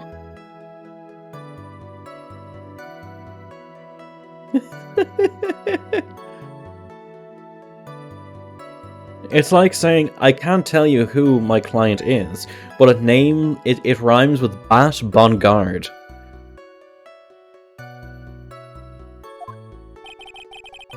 But couldn't someone stab you in the back and break your trust? It has never happened before, but it ever did. Yes? That person wouldn't be my client for very long. They would certainly... That's enough. Please, no more. Very well, it was only a hypothetical anyway. That was the reason. Okay. That seems a little strange to me. I mean, you're about to tell us the name of your client. I would think this would be very bad for them. Doesn't matter to me. This client has already broken the rules and acted outside of their prescribed role. Their role? This person tried to implicate another of the crime in order to save themselves. This is a trespass that cannot be forgiven. Who gave you the right to be so high and mighty? To the gentleman who spoke just now, excuse me, would you care to die? Ah, no, I didn't say anything. The judge had better watch himself. It is my wish that you grasp before I give the name of the client. Okay, true. We understand, so please tell us the name of your client. I'm afraid I cannot do that. I still have a few things to say before I do. Arg, that egomaniacal. It's not good for your health to be so aggravated. You won't live very long if you let everything bother you. Somehow, that coming from an assassino makes it less than comforting. Don't care about all this extra fluff, just tell us the name already. Patience, try to calm down a little. It's important to try and understand his mindset. He's very steadfast and closed. You're going to have to work to get him to talk. I'm not his therapist, you know.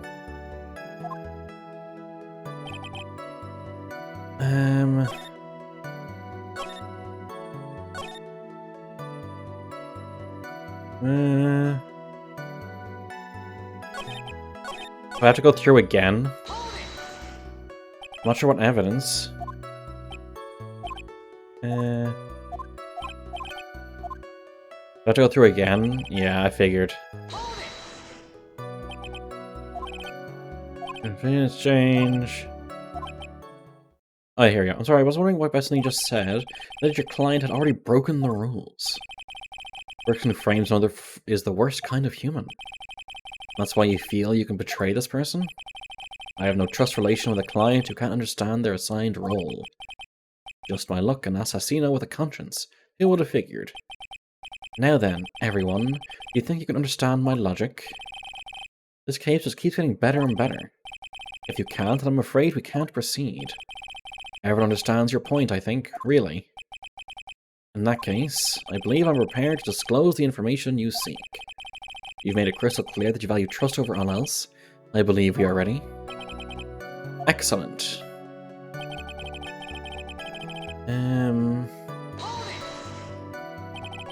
This is a little strange to me. It doesn't matter to me. Okay. Okay. Reveal the name of my client, don't you agree? What is it? Now I can't bring myself to ask the client's name. If you can't ask him, Mr. Wright, then I will. Witness. What is the name of your client who requested the murder of Mr. Juan Carita? The person's name is... Adrian Andrews. What? The fuck? Witness. That's not what you told me it was earlier. Pray tell, what are you talking about, Mr. Prosecutor? I did not expect that. I should think I know my own client, and it is Adrian Andrews. I do like these twists. This can't be. On the phone earlier. What's going on here? My guess is that Mr. the Killer just stabbed Mr. Edgeworth in the back. Stab Edgeworth in the back? In order to get an audience with this court, Mr. the Killer told him a different name, Matt on guard, perhaps? What did you miss? So Shelley the Killer on the radio tricked Edgeworth by saying that he would give up on guard's name and just told the court that it's Adrian Andrews' name. This radio... Are you telling me a shrimp fried this rice? I knew it. This is outrageous. I was deceived. This witness is telling a very serious lie. But you were the one who summoned this witness. Gert. You, Shelley the Killer. My testimony is the truth. The defendant at the moment is Matt on guard, am I correct? All I wish to do is help procure his acquittal. Wow. All of a sudden it feels like we can actually win this. Yeah.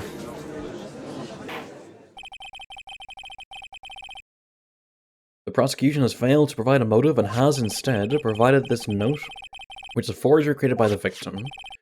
Furthermore, there is a possibility the defendant himself knew it was a fake.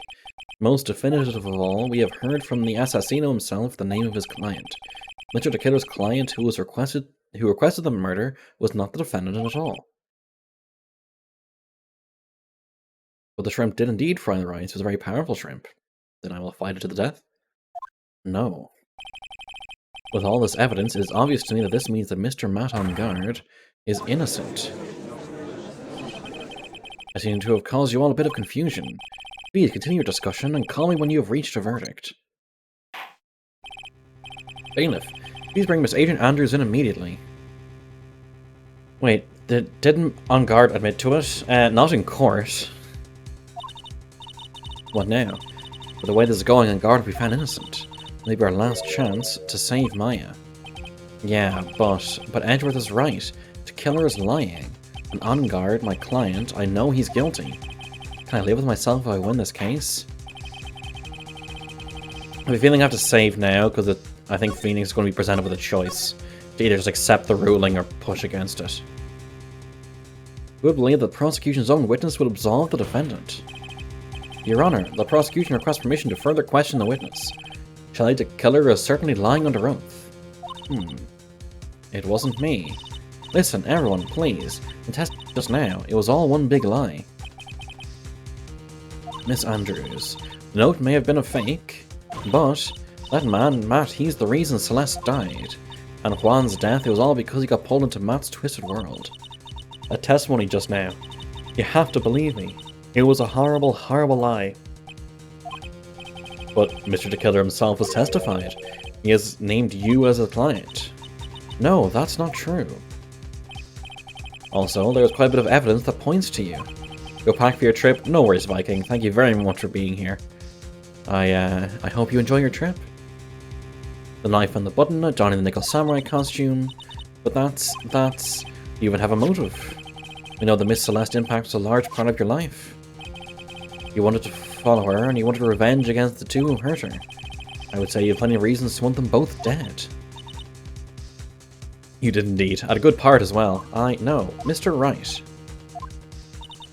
You know the truth. Tell them. Tell them the real story. Who the real killer is. Tell them. Please help me.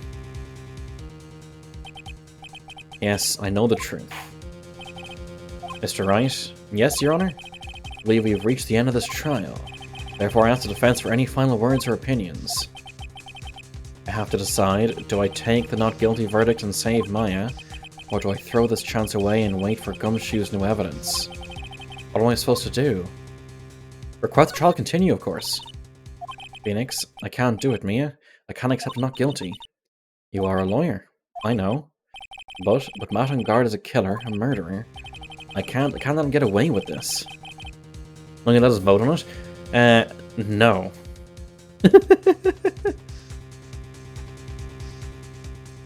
But I mean, Asti, are you able to put up a poll in chat, or will I do a poll in chat? I'll do a poll in chat. You're eating. Manage a poll. New poll. Take not guilty or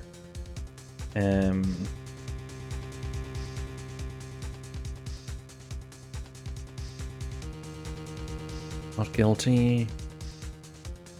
Use on guard. Okay, the poll has been started. What's happening here? I have just chosen to keep the case going, and a poll is currently up because you told that Maya died, and if she lives in the house, she goes out. There's a poll up as to whether the chat would have taken the not guilty verdict, or accused on guard. Because if we accuse on guard, well, what we're doing is we're waiting for evidence from Gumshoe.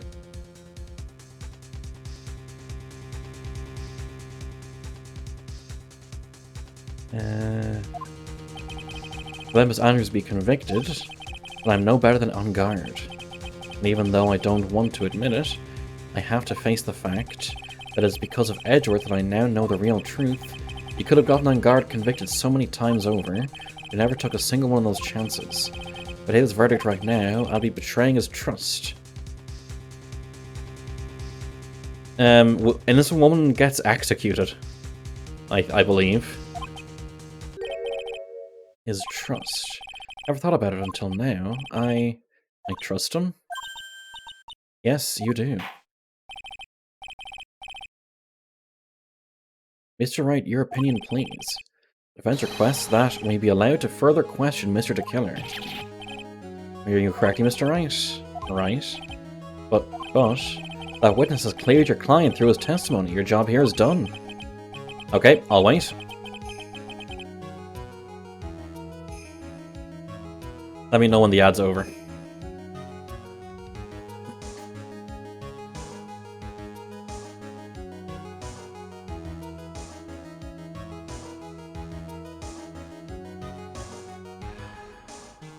You got a pre-roll and then, oh, it's over. Okay. If everyone's good to go. I'm not done yet. To see through the witnesses' lies and find the truth. That is my job, Your Honor. There's still more evidence to look at. And I'm sure that once those pieces arrive here in this very courtroom... that's not your job. A miracle will occur. Very well, the trial will continue. Mr. Edgeworth, please re-establish connection with Mr. DeKiller. Right away, Your Honor. Has a verdict been reached? Before that, we would like to talk with you a little more. About? All you needed from me was the name of my client. What else could you need from me? What do you need me for? Well, actually, we would like to hear everything you know about this case. That is how things are usually done. What is he talking about, usually done? But what shall we have him testify about now? Mr. DeKiller, if you don't mind, please testify about your client in more detail. You legal people and your procedures, is it any wonder no one likes to go to court? About my client, part 2.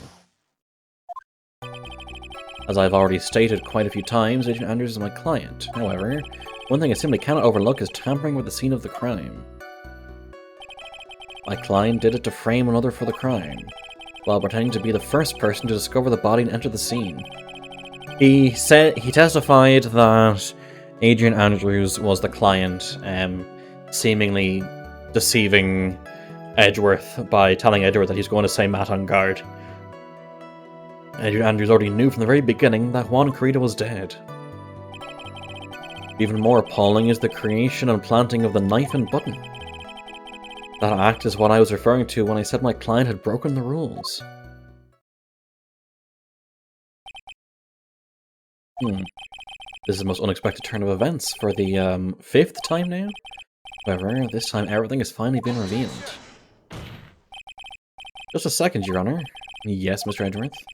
We still have the cross-examination to do. But you don't need to question testimony like this. Of course we do. Wait, I'm waiting. Asti has requested we wait, so we're all going to sit here quietly and wait for Asti. What would you like to say, Asti? The killer doesn't know he's being filmed. Yeah, I figured that. I figured that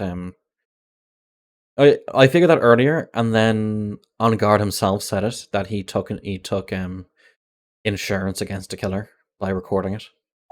Do you, Mr. Wright?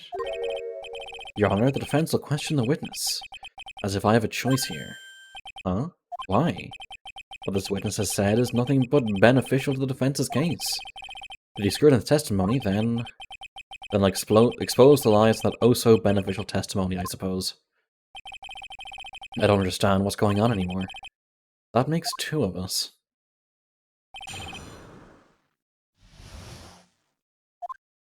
To be fair, Edgeworth did help us in a previous case. What is it, Mr. Wright? Pressing the wrong way, it might raise suspicions on his end. Do something to waste more time. Witness, about requesting a hit. Yes? How much is your fee? See, you're also quite a dark-hearted man, Mr. Attorney. Huh? If you would like to talk business, we can do so after the trial. Ah, no. I'm not thinking of hiring Mr. Wright. Yes? You want to kill me. You want me dead, don't you? What?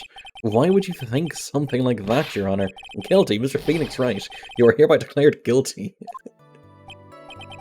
Witness, let's continue. Why did you disclose the name of your client? They are your client, are they not? Okay, so the tampering. I would think that most people wouldn't be able to overlook a person hiring another to kill. If I had a problem with such a thing, I wouldn't be very effective at my job.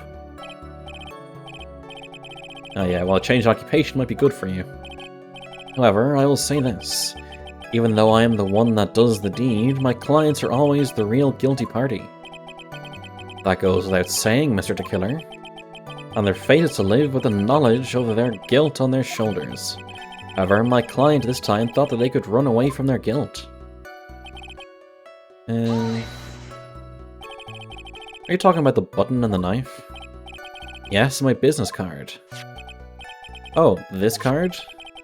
So that no one has to waste their time, including the police, I always make it a point to make things as easy as possible. Try to make things easy? My business card makes it very easy to identify who carried out the service. He's pretty devoted to his work. But to disregard everything, to go and stab the deceased with a knife, even hide my card from sight. She was flicking it around in the open. That is something I cannot overlook. It's really hard to tell if he's being truthful or not without him being here.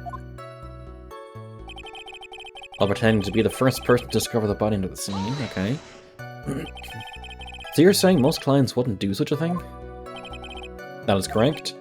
Usually most people try to create an alibi for themselves. If you should use my services, Mr. Attorney, I would suggest you plan for your alibi too. No, I already told you, I have no intention of using your services, ever. Why does he keep looking at me like I'm the one on trial here? I always knew from the very beginning.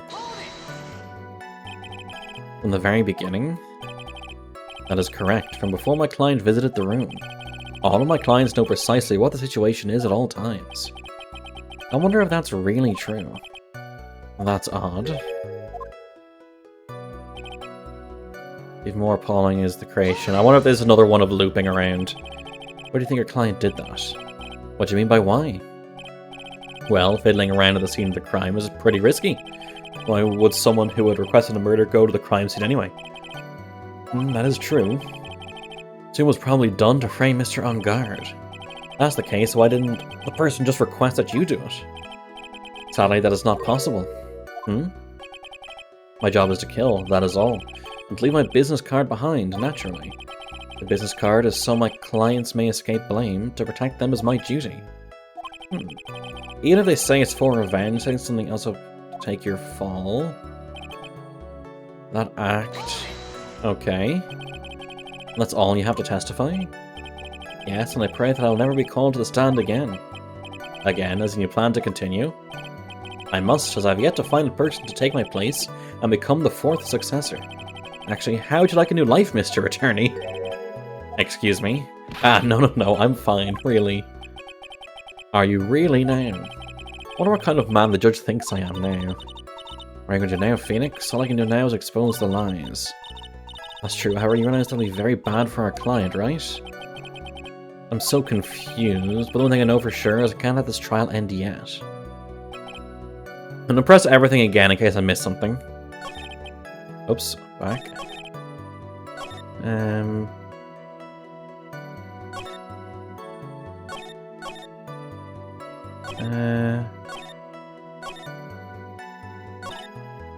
Oh, oops. Let's loop through again in case it's another one of these things.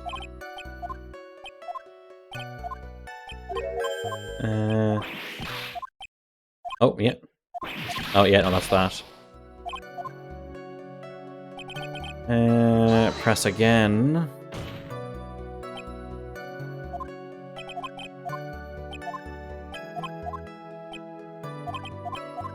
No, nothing.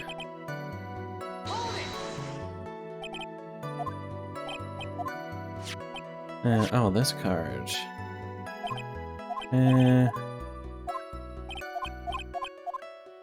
Okay.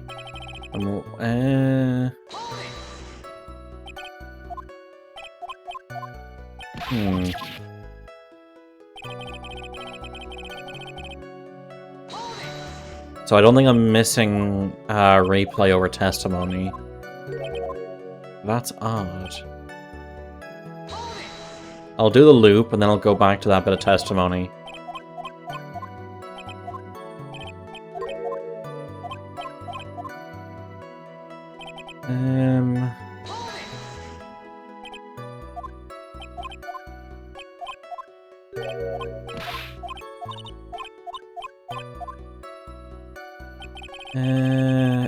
I've already said it. Is this the one that that Edgeworth was confused by? That's correct. Usually try to create an alibi. No. Okay, it wasn't that thing. Was it this one? Right at the beginning. From before my clients visited the room, all my clients know precisely what the situation is at all times. I wonder if that's really true. That's odd. Okay, so it's this bit, I think. Adrian already knew from the very beginning that Juan Corrida was dead, so...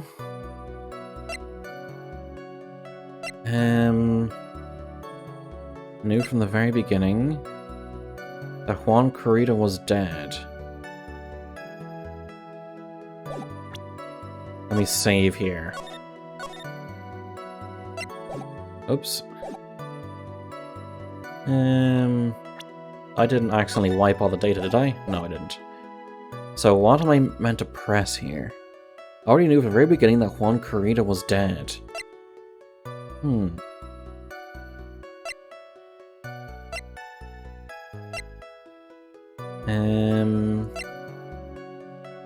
Adrian Andrews knew from the very beginning that Juan Corrida was dead.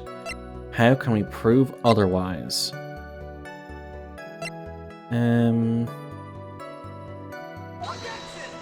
Nope, that wasn't it.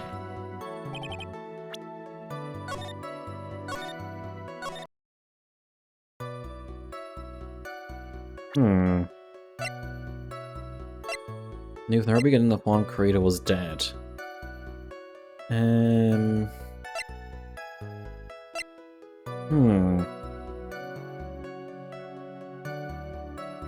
But it was Mr...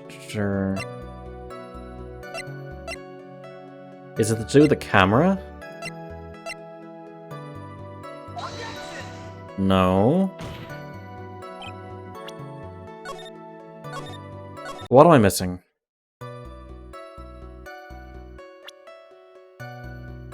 What am I missing? You're on the right path. Okay.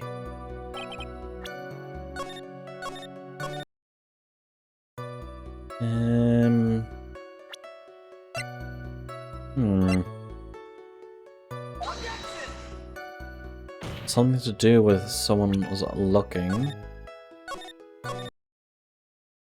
The juice? You're right.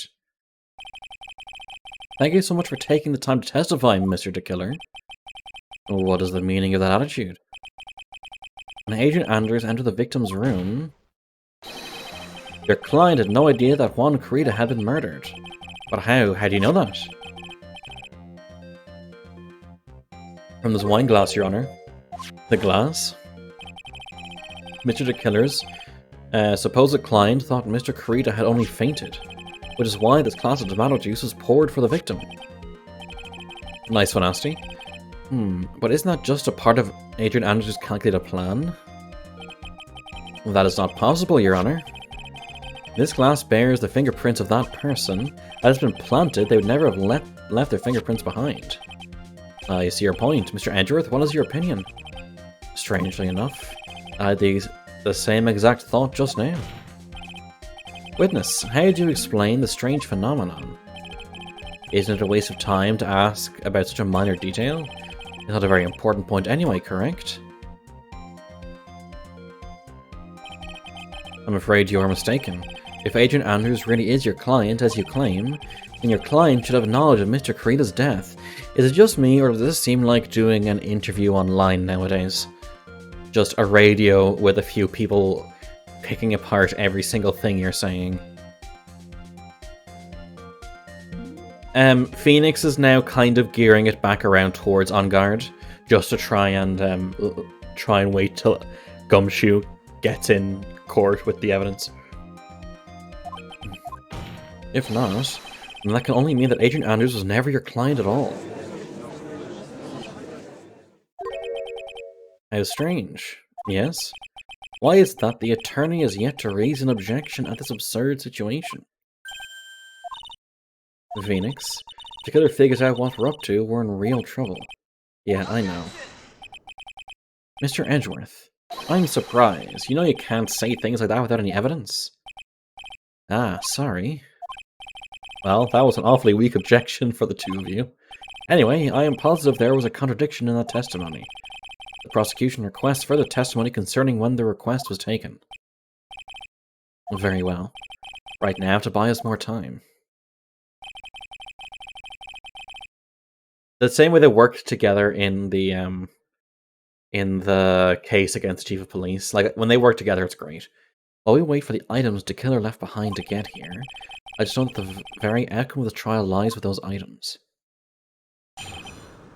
Request taking. This request came to me, about a week ago. It was a request for my services on the night of the awards ceremony. We met at a certain bar to discuss and finalize a few matters. That is what occurred. I trust my memory, and I believe I have made no mistakes. So you physically met your client, huh? That is correct. Meeting one's client is the first step to building trust, in my opinion. I see. Well, Mr. Wright, your cross-examination, please.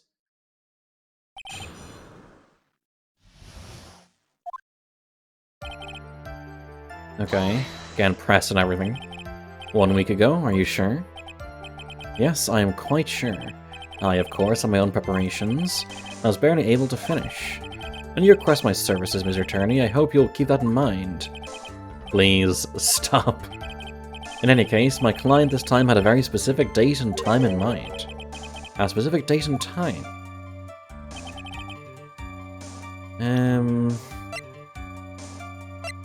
A specific date and time.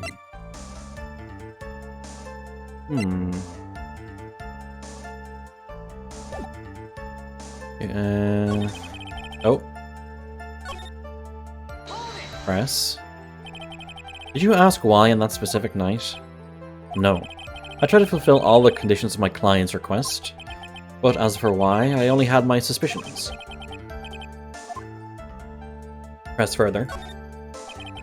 So what are these suspicions you had? Why did your client request that night? I'm sure it was all for the bear. The bear? My client spoke of it. I'm sure there'll be a bear-shaped figurine in Juan Carita's room. I would like you to retrieve that item for me. We'll be talking about this bear puzzle. Inside the figurine was a note. Naturally, the victim brought it with him to his hotel room. He was planning to publicly disclose its contents at the press conference after all. That is correct. And if I had not done the job that night, I would not have known where that bear figurine was. I see. Well, Mr. Wright, will this test me now have any importance? It was very important. Living just now has made one thing clear, and that is... the client knew the secret of the bear figurine. Huh? Why is everyone so quiet? Mr. Wright, I think all of us already knew that. Oh, really? Witness, please continue with your testimony. Okay, met at the bar. So you physically met Agent Andrews, right? Of course I did. Oh, how was that? Wells with a brief pause. Witness, I would like for you to give us a few more details. I always meet my clients as a matter of principle. I've never taken a request by telephone or mail. And why is that? That's because I value the trust between a client and myself above all else. The only way to establish that is to speak to the client while looking them in the eye. Well, Mr. Wright, will the testimony now have any importance? Yeah, to say everything's important, fuck it. Waste time. Of course, it was very important, Your Honor. Mr. Killer had met his client before the murder, then it's unlikely he is mistaken. So you're saying that his client really was Agent Andrews? I guess so. You see, just as I said. Oops, I fucked up. I'm so lost. Who the heck am I supposed to be helping here? Calm down, Phoenix. Think carefully and relax. Now then, will the witness please continue? That's what occurred. I trust my memory, and I believe I have made no mistakes. So your client is Agent Andrews. That is correct. Well, he says the two of them met, but if they did, then there shouldn't be anything wrong with the killer's testimony. Well, there doesn't seem to be anything strange this time around. There are more information from him, but you can't draw a suspicion. If you can do that, you're going to find a flaw in his testimony somewhere. A delicate balance. Okay, let's go through it again, and let's choose different answers. A specific date and time.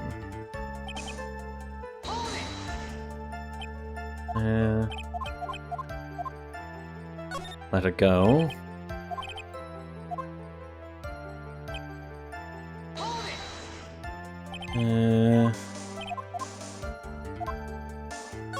let it go.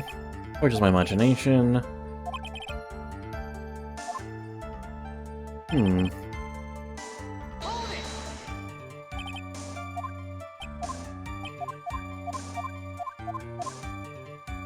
Okay, what am I meant to do?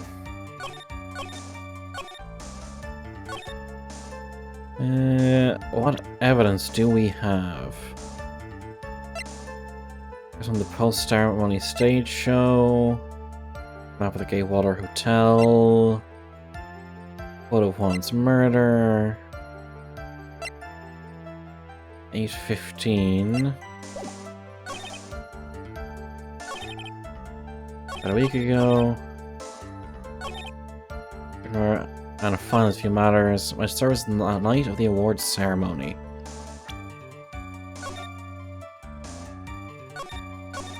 You say that they met on the day of the awards ceremony.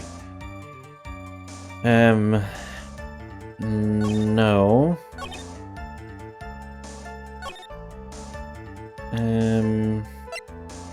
He did not.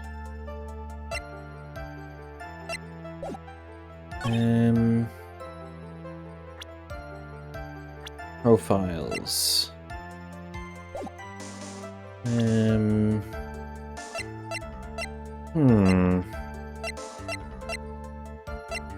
What am I missing?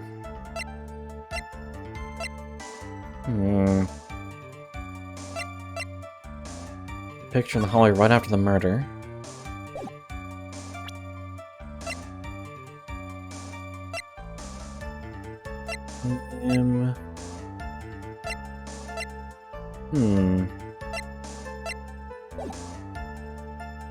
Mistakes, met a certain bar to discuss and finalize a few matters.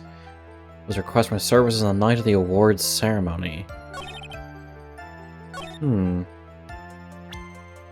the night of the awards ceremony.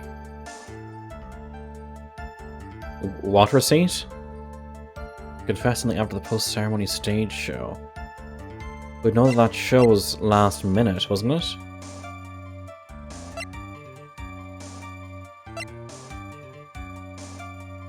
The receipt for the big bear? Yeah. Huh. You had the right idea before. I can't remember what my idea was before. Customer service night of the awards ceremony. Maybe about a week ago. Pressing everything again. Did I miss something? Maybe I missed something.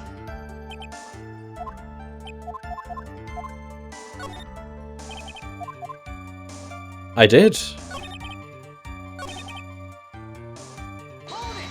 Everything at first I chose was important, now I'm choosing is not important.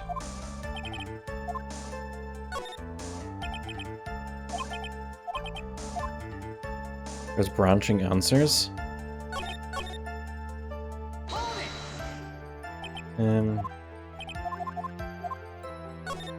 I don't remember if you missed anything or what to do. The bear. Hershey figurine. Okay. It was very important, it was not important. We did very important the first time, let's try not important. Here, I don't think it's very important. Well then, witness, please continue. Okay.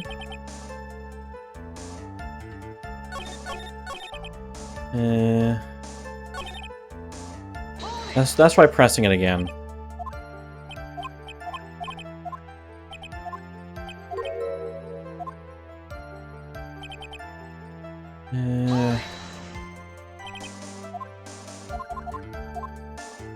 Okay, press further.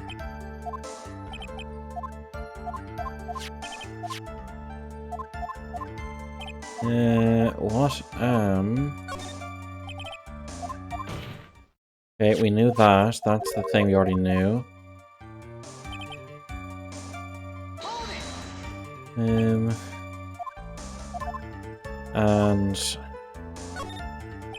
press further. A few more details. And then I say it's not important. What about now? It's unimportant, that wasn't the point. Witness, please stop sidestepping my questions. Oh, okay. Well, what do you mean by that? The question was, did you really meet Adrian Andrews in person? Already told you, Mr. Wright, I did. It was only through talking with him. Just plan.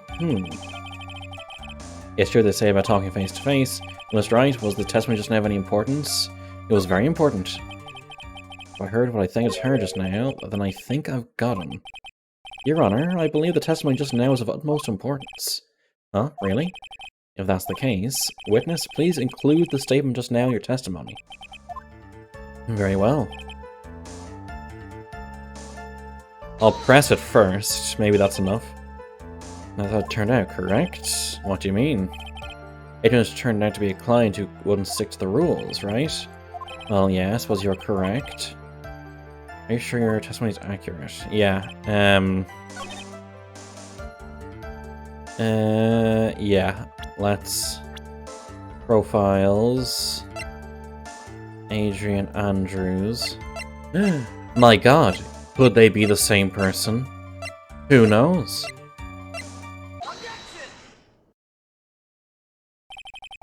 I'd like to go over this one more time. You met Adrian Andrews at a bar and took the request at that time. Yes, that is correct. And that's when you thought he was trustworthy. How many times must I repeat myself? Yes, that is correct. I'm sorry, but that is an impossible tale. What?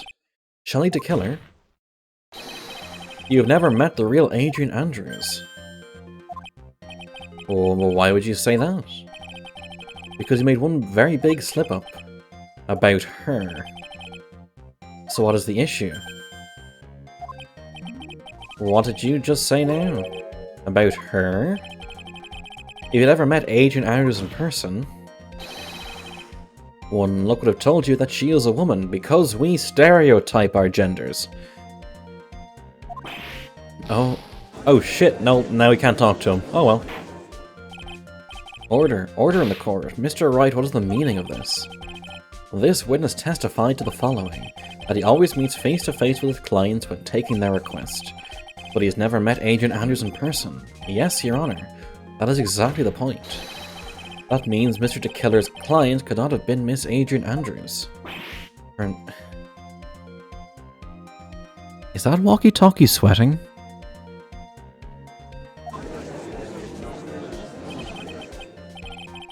Mr. Edgeworth, I understand your logic on this one. However, why would the assassino make such a basic mistake? I believe it has to do with her name, Your Honor. Her name? Yes. Adrian Andrews is, without a doubt, a very androgynous name. Yes, I see. Unluckily for Mr. the Killer, the entire time he was on the stand, no one had stated Adrian Andrews' gender. And so he simply picked the wrong gender to go with. What is going on?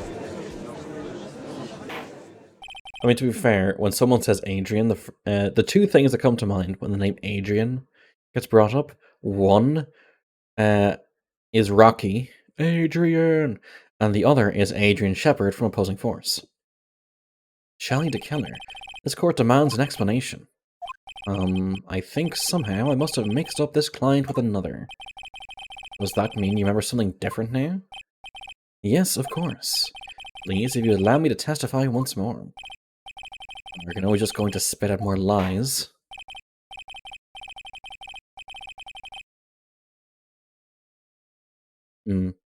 Very well, but this time, please give us the truth, nothing but the truth. But Judge, you can't handle the truth. Yes, now I remember. I took that request by mail, but you said you never do. There have been times when I took a job without having met my client. Requested for the murder of Juan Carita and 2 or 3 other small things. When I saw the name at the end of the letter, I thought my client to be a man. So you took this job through a letter. Didn't mention anything about a letter in his earlier testimony. It means he is definitely lying. Be careful, Phoenix. If you break the assassino's testimony completely, it's over for us. I know, I can't make him suspicious, but I think we're okay. Like, we can do this. As long as he's standing there across from me, no matter how strong of a punch I throw, he'll counter it. Now then, let's begin the cross-examination.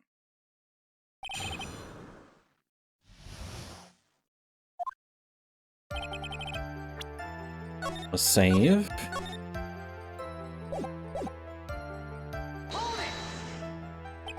But didn't you just say that you always meet your clients? Yes, I suppose I did say that. Moreover, there are some clients for whom a meeting is simply not possible. But didn't you meet your client this time? No, I did not. Oh, come now, let's stop with this game of cat and mouse. Using your silkiest voice is not going to work on me. Alright then, just cough it up and confess. Mr. Wright, you can't badger a witness with such harsh words. You're a lawyer, so behave like one and present evidence instead of mindlessly yelling. Now then, do you have any proof that Mr. the Killer met with his client? The bear.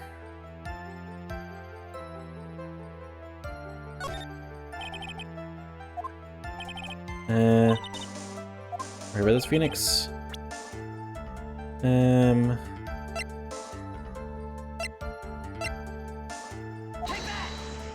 Is it the bear? Oh. So, what do you think? Let me say, what do you think? However, I'm for all intents and purposes a transceiver radio. That's right, you can't actually see the evidence. Well, I don't think this is what I needed to see. I can hear the pure silence in the air there. Whoops.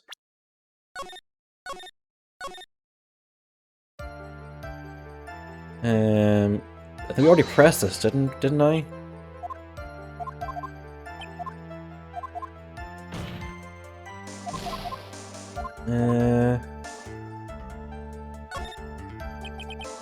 I don't have any proof. I see. That's the nature of right and wrong. Shut the fuck up, Edgeworth. Taking a job without having met the client. Why would you not meet certain clients? Recently, I've been receiving more requests. You see, social distancing.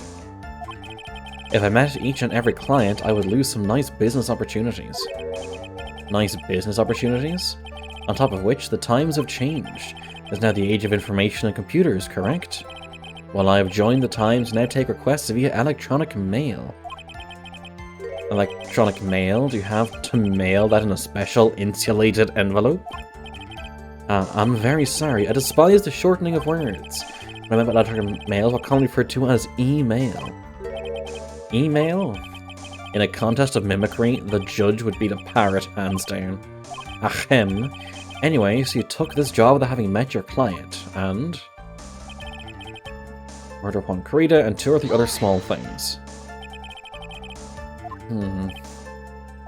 Yes, and what were these other things? You're the things that have nothing to do with this case. What should I do? Should I let him slide with that? Or do I push the buttons the wrong way and he got mad? Look at press. Whether or not they're related to this case is for the court to decide. Mr. Attorney? Yes? Everything I've said from the beginning has been nothing but beneficial to your client. So I wonder what is pushing you to continue with this cross-examination. Could it be that you are planning to betray your own client? That's... I smell the stench of a backstabber. And should you turn out to be one... Wait. Oh, this is looking really bad. I shouldn't press my luck, alright? I have to think. Is it worth pursuing?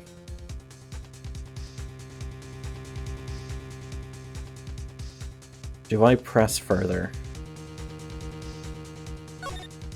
Oh. Oh.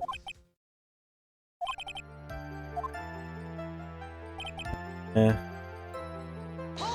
I'll get back to that, Ryan. I'll push it. So you're saying that you never saw your client's face, not even once? I did, once. It was when I went to give my client the figurine. Yes, I see. Anders was wearing a mask at the time. A mask? The Nickel Samurai mask, I'm guessing. Mr. Wright, what do you have to say about this? Do you have any problems with this piece of testimony?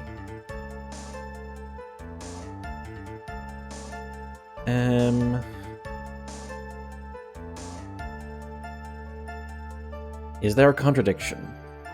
Let's see if we can find a contradiction. One thing does sort of stick out at me, Your Honor. Witness, I think you must... You most definitely saw your client's face. Let's recall Mr. Powers' testimony. After the award ceremony, I went by myself to Matt's room. I was standing there in front of his room, still in his nickel samurai costume. I gave the bellboy a tip. He received quite a large roll of cash from Mr. On Guard. At the time, he was not wearing his nickel samurai mask. How was that less suspicious than the previous thing? Order, order. Yes, now that you mention it, I do remember that. Witness. Yes, that I did wander the floor as a bellboy. I received plenty of tips that night for carrying juice to the various rooms. Is that so wrong? Huh? The man who gave me that tip was not my client. He was probably just a very generous person. I'm sorry, but sadly we are not nearly so generous here.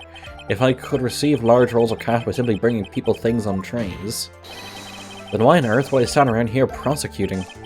Oh, the deja vu. And isn't his salary more than enough for one man? And where is your evidence that the large roll of cash was not in fact a tip? Come, Mr. Edgeworth, show me the money. What? Mr. Attorney? Yes? You know, I think your line of questioning has been a little strange. In fact, I would say you don't seem to believe Miss Andrews is my client. Oh no, it's not like that at all. I just think lies aren't a good thing, you know? Oh, I know and agree. Lies are not a good thing at all. Arg. I think we are on the same page now, aren't we, Mr. Attorney? Remember, if I feel threatened in any way, I am free to cut contact at any time. I'm sorry, please forgive my foolishness. If only you were this apologetic all the time. Anyway, I do not see a huge contradiction here. Therefore, may continue, witness. My rope here, huh? Seems like we're still okay to me. And that's exactly what is so bad. The rate we're going, we'll end up completely destroying the killer's lie. If we do that, you already know how serious of a situation that'll put us in. Oh yeah. Those items reach us in time. Oops. Save. Let's see if I can press this and push further. Or is another one?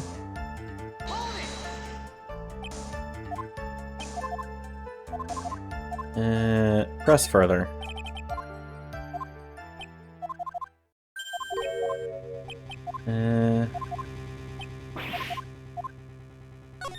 Press further. You have to kill my witness. This is a very important matter.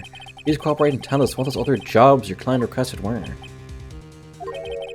If it's really that important, I suppose we don't have much of a choice. The bear figurine. The bear figurine? After the assassination of the target, I was to find that figurine. I was told that this job was as important as the actual killing. And where was that figurine?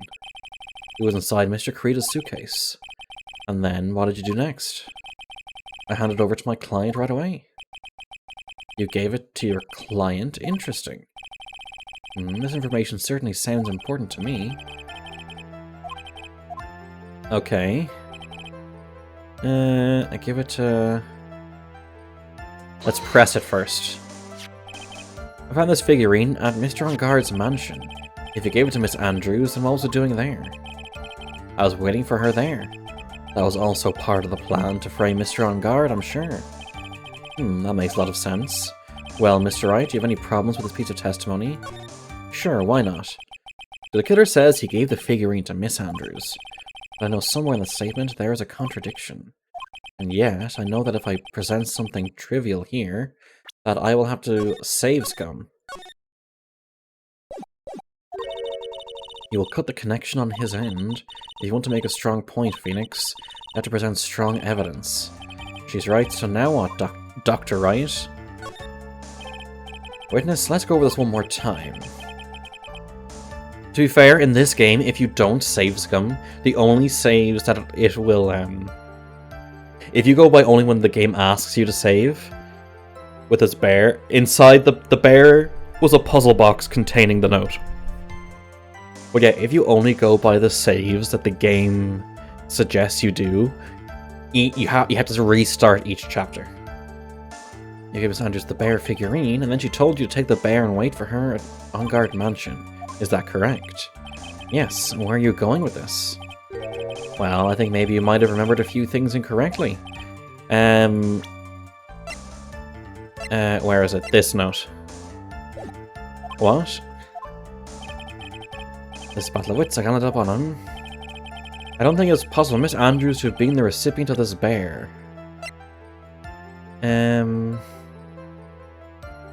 Because she would have burnt the note. Shelley the Killer. If you'd really given the bear to Miss Andrews, then this item should not have been inside it. This item? I see where you're going. Yep, that's where I'm going. Where is everyone going? Do I need to pack a suitcase? Your Honor, please think back to Miss Andrews' testimony. And I was going to burn it, for her sake. If even for a single minute, this bear had actually been in Miss Andrews' hands, I'm sure she would have taken the note out and burned it. No, it's not technically cornered. This is what, something pursuit. Which one is this called again? It is, Justice for All. Her suit theme.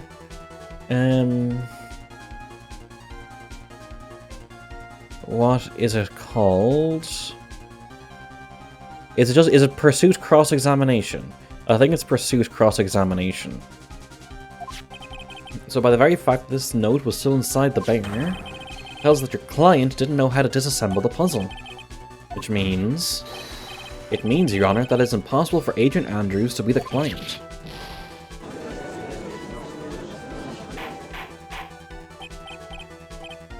Order, order, order. Mr. Phoenix Wright?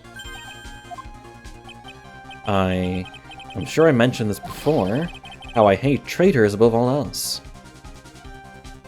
Is it just me, or is this track really, like, meant for this case? Because I think it suits this case a lot more. I think your cross-examination has clearly demonstrated something to me. You must wish to break your end of our agreement. No, that's not. That's enough if that is your intention. There's one thing for me to do. Wait, please. Gentlemen, ladies, please excuse me. I have a matter that I must attend to. No, please. Not that. Please wait. Mr. Attorney, bring this trial to a speedy end, and I may stay my hand. Otherwise...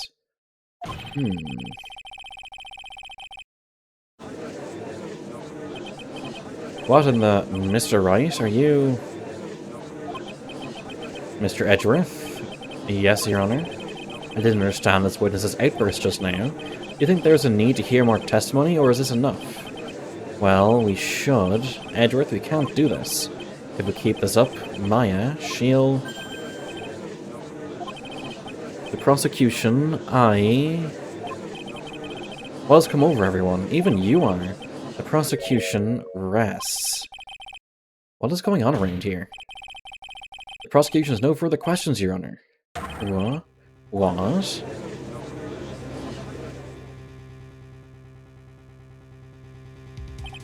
Well, I never thought I'd see the day. This is a most unusual situation. If the prosecution rests with no further questions, then the prosecution has failed to uphold its stance. If that is the case, then even though I'm reluctant, I must believe that Mr. DeKiller's testimony is accurate.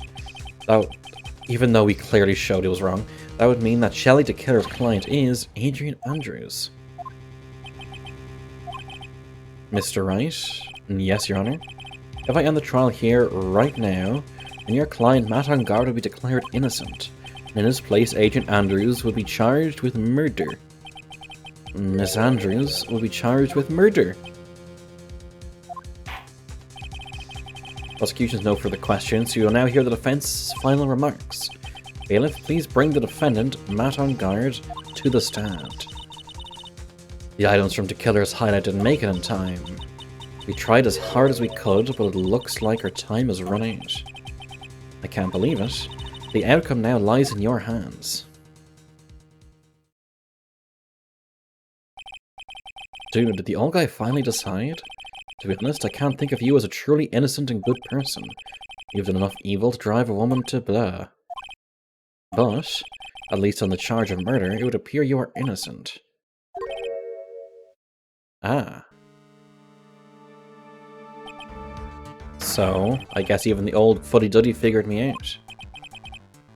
He's ruining his own innocence? What an atrocious lawyer I have, giving his own client up like this.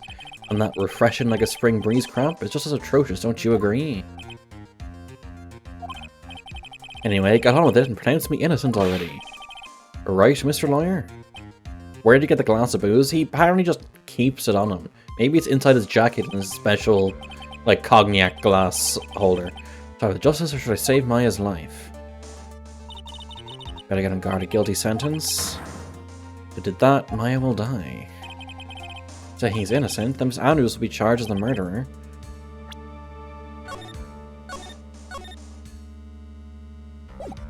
Sorry, Maya. Either choice I make, someone's life is going to end. Well, this is what I choose. Now then, Mr. Wright, let's hear the defense's final statements on this matter. The person who hired the assassino was Agent Andrews, and your client, Mr. Matt on guard, is innocent.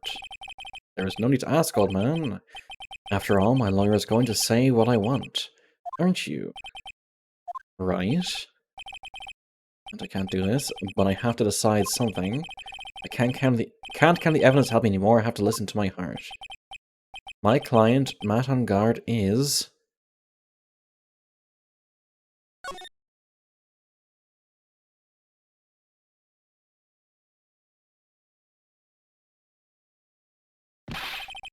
You're waiting for your answer, Mr. Wright. Matt on guard, your client deserves an answer.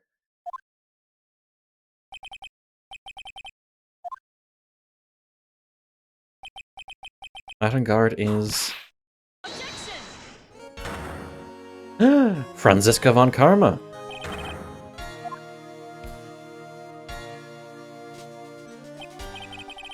What are you doing here? Yow! You see now, don't you, Mr. Phoenix Wright? Exactly why you should never take your eyes off that scruffy fool. Did you bring them, the final pieces? Do you have them?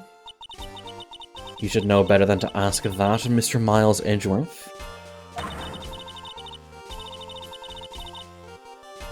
Toxie, what would you say if you or I created a D&D character called Convarma? Von Karma's perfect in every way. The evidence is here in perfect condition. Don't worry about Scruffy. He's fine and his injuries are minor. All of the items are inside this, his jacket. What a filthy old coat this is. That's Gumshoes. I can spot his tattered rags anywhere. Furiously makes character. Yeah, just make Convarma a noble noble bard of the College of Eloquence. I apologize for its ugliness, but there was nothing else to wrap the items in.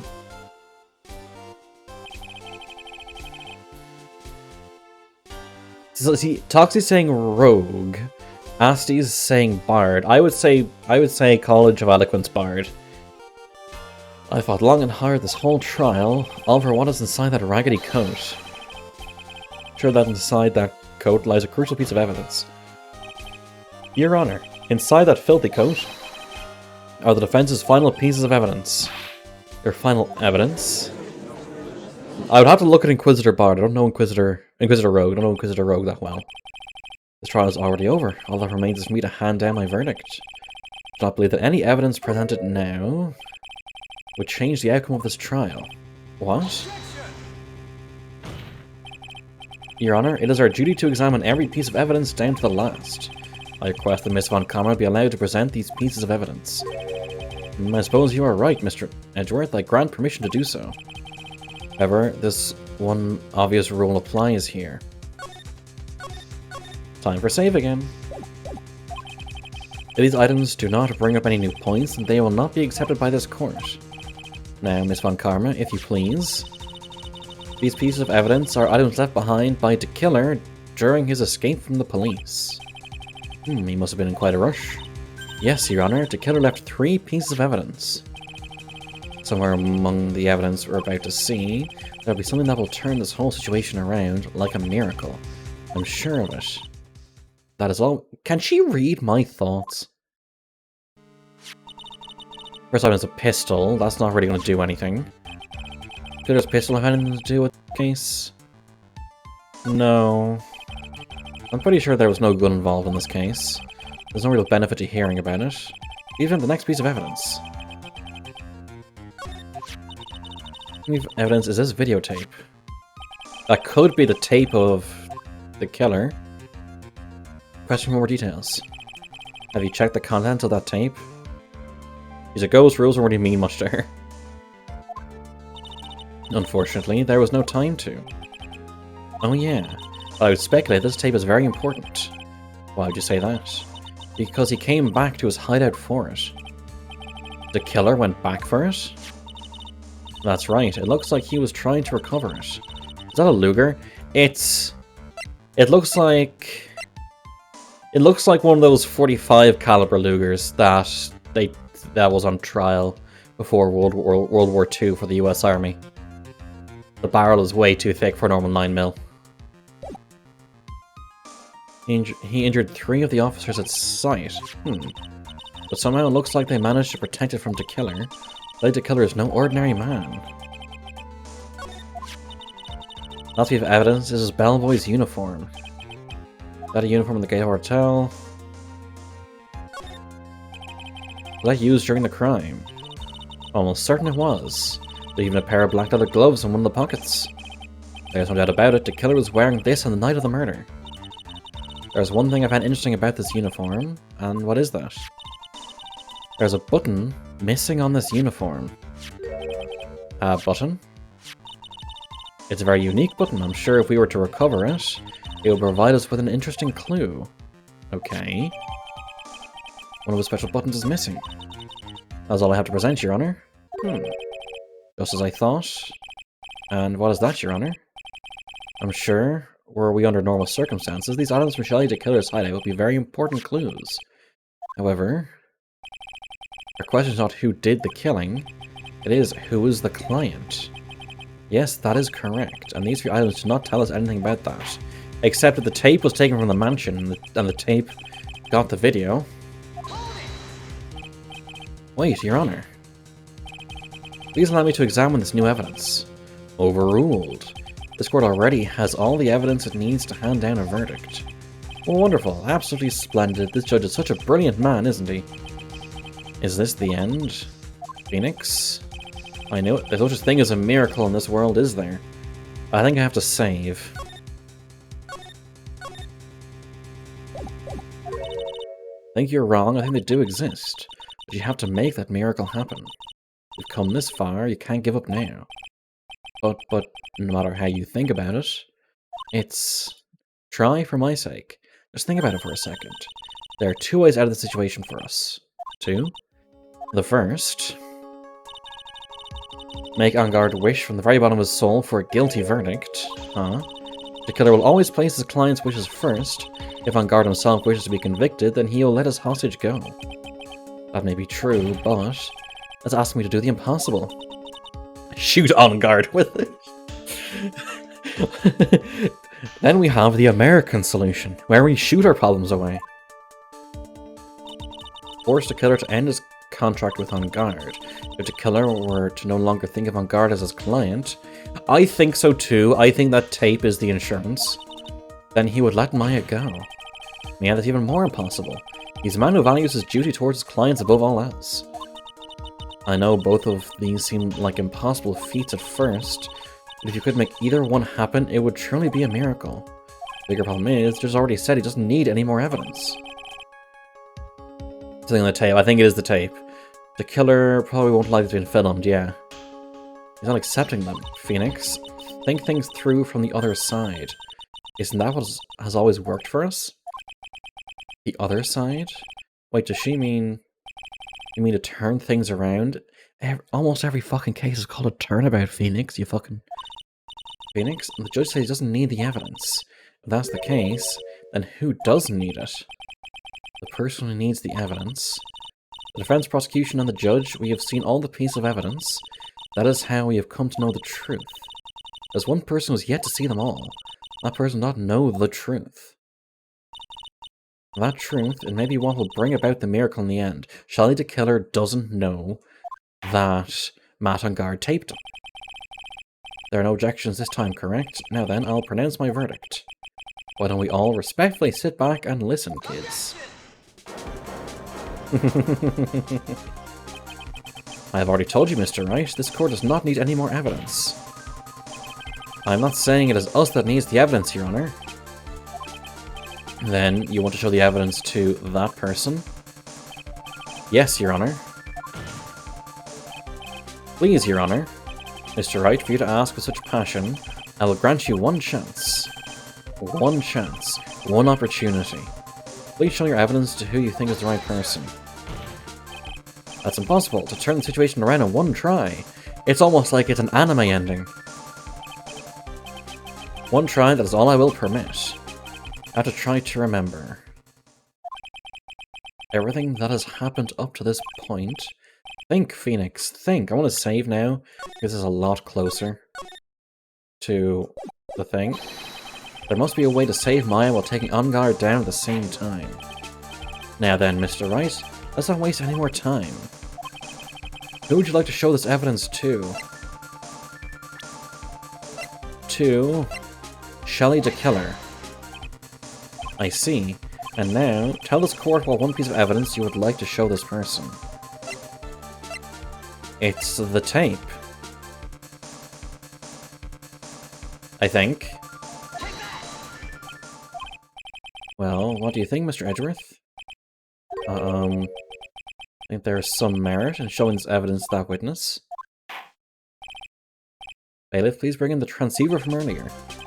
Alright, looks like I managed to convince him. Let's hope this is right. Maya, she's okay, right? Didn't I tell you to concern yourself with bringing about a speedy end to this trial? Now, if I understand correctly, you wish to show me one piece of evidence. Yes, one is all I need. I have here a videotape. It was found at your hideout. I heard you injured 3 officers in your attempt to get this back. That was most regrettable. However, it was an order from my client. I was told to protect that videotape. I thought so. I mean, there's also Bailiff, bring in the parrot. Right, I seem to have failed in that regard. Do you know the contents of this tape? I was certainly told my client to not watch it, so I have absolutely no idea. Actually, you are on this tape. Me? Yeah, okay, I got it right. There was a video camera hidden at the crime scene. Your actions were being recorded. What? Is that true, Mr. Wright? Who was it that planted a camera? Well, the only person who could have placed a camera at the scene of the crime would be your client, naturally. That was Adrian Andrews. Be quiet and listen, Your Honor. Yes, sir. Your client specified a place and time for you, isn't that right? Yes. And that was so they could film you. I had no idea. Mr. Wright, why would my client do such a thing? I would like to know why. Why did Matt film the crime scene? The reason why is to take it out of this whole mess. Like, one reason, because he wanted to blackmail you. That's what he said earlier. Your client once told me something very interesting. They were talking about you, and this is what they said. But I'm no weakling. I don't believe anyone, least of all assassinos. Oh, come now, Mr. Wright. Assassinos aren't above blackmail. Yes, that's where the video comes in. With that, I can keep him at bay and even blackmail him if I want. Your client didn't trust you at all. They were thinking of using this video to blackmail you. What do you have to say to that, Shelley the Killer? Oh, who? Shit, he's turned into an owl. You want to fly away. It looks like I was being deceived from the very beginning. Yes, by a natural. That is the kind of person they are. Your client is a person who only thinks and plots of how to use the people around them. to protect themselves from any and all dangers that may arise. That is the true nature of your client. I have one question for the witness. Yes. You told us one thing numerous times during your testimony, that you detest traitors most of all. Yes, that's right. Well, if that traitor was your own client, what would you do then? That's obvious. I would break our contract in that case. And then, that client would become my next target.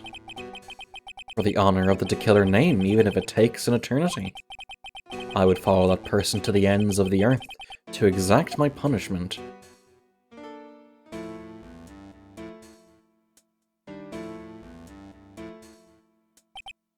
I see. That's all I wanted to know. So the traitor becomes the killer's next target. Ah, I get it. This is how we'll turn this case around. Mr. Wright, yes? My contract with my client is over as of now. I seem to have a new job on my hands. I will now return to you your precious item. What the? I'm not an item. Beep. Maya. Thought I'd never see you again. Oh, thank goodness.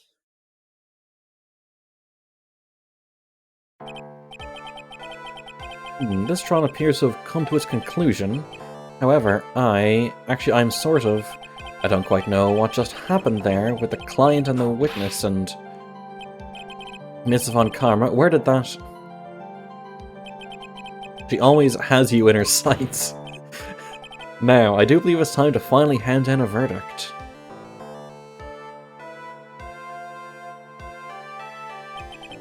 Mr. On Guard, it looks like somehow you got what you wanted. You'll finally receive the acquittal you wanted so badly, you should be happy. But before that, I would like to make one final statement. Sometime in the near future, one very betrayed assassino may appear before you. Needless to say, that man is very good at what he does. I'm sure you would understand what I mean if you watch this video. Help me. Now then, Your Honor, the verdict, if you please. Is all right with you, Mr. Wright? We have finally reached the end of a very long battle. Whether he's convicted or acquitted, there is no escape for him now.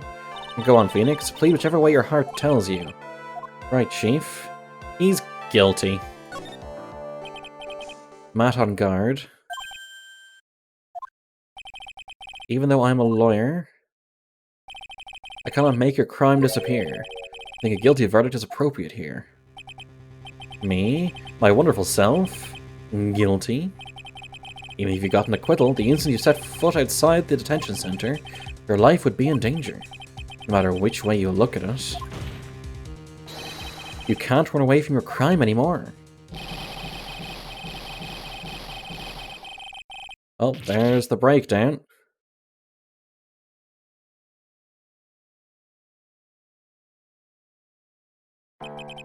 As always, it looks like we've uncovered the real truth. I don't remember you helping out much in this. Mr. Edgeworth, how is Matt on guard? I have left Miss Von Karma in charge of his incarceration. I'm sure he's getting a full-course meal of whip leather right about now. Very good.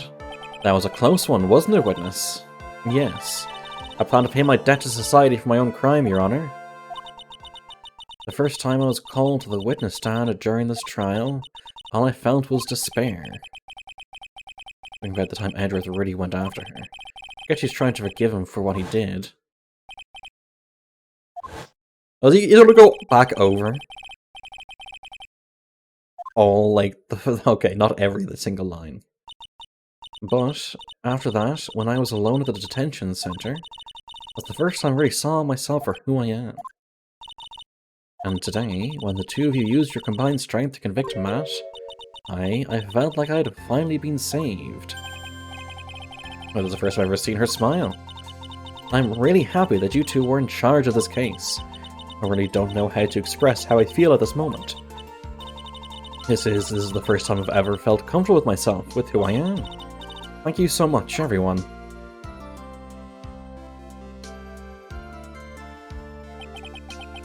It looks like we have resolved everything at last. breakup. As for myself, there are still a few things I'm confused about. But everyone seems to be in good spirits, and that is good enough for me. As the judge, I have no idea what's going on, but everyone's happy, so I'm gonna just wag my gavel. That is all. This court is adjourned.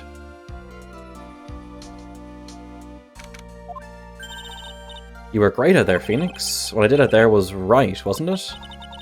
This is the first time you've not gotten your client off. You got them a guilty verdict this time.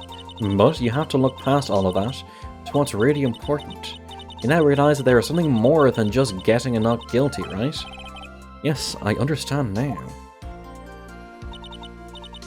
Phoenix, think back for a second. Think to the moments before Miss Von Karma arrived with the final pieces of evidence. Think about the incredible decision you had to make. Mr. Wright, that's the defense's final statements. Yes, I did. We got the good ending, I believe. I can't count on the evidence to help me anymore. Listen to my heart. Should I save the justice? Should I save Maya's life? Attengard is... Is he guilty or is he not guilty? Those were your choices then. And your answer? Your answer spoke to what being a lawyer means to you. He'd never do that again. Yeah, right. Edgeworth, I have good news. Maya is now safe in police custody. Edgeworth both lost 100% success to each other, right? Yeah. But to be fair, Phoenix did it for lost it for a completely different reason than Edgeworth. Really? Pearl, is that also the truth, right, Mr. Edgeworth? Yes, she's quite safe. She's on her way here as we speak in a patrol car. Mystic Maya's safe.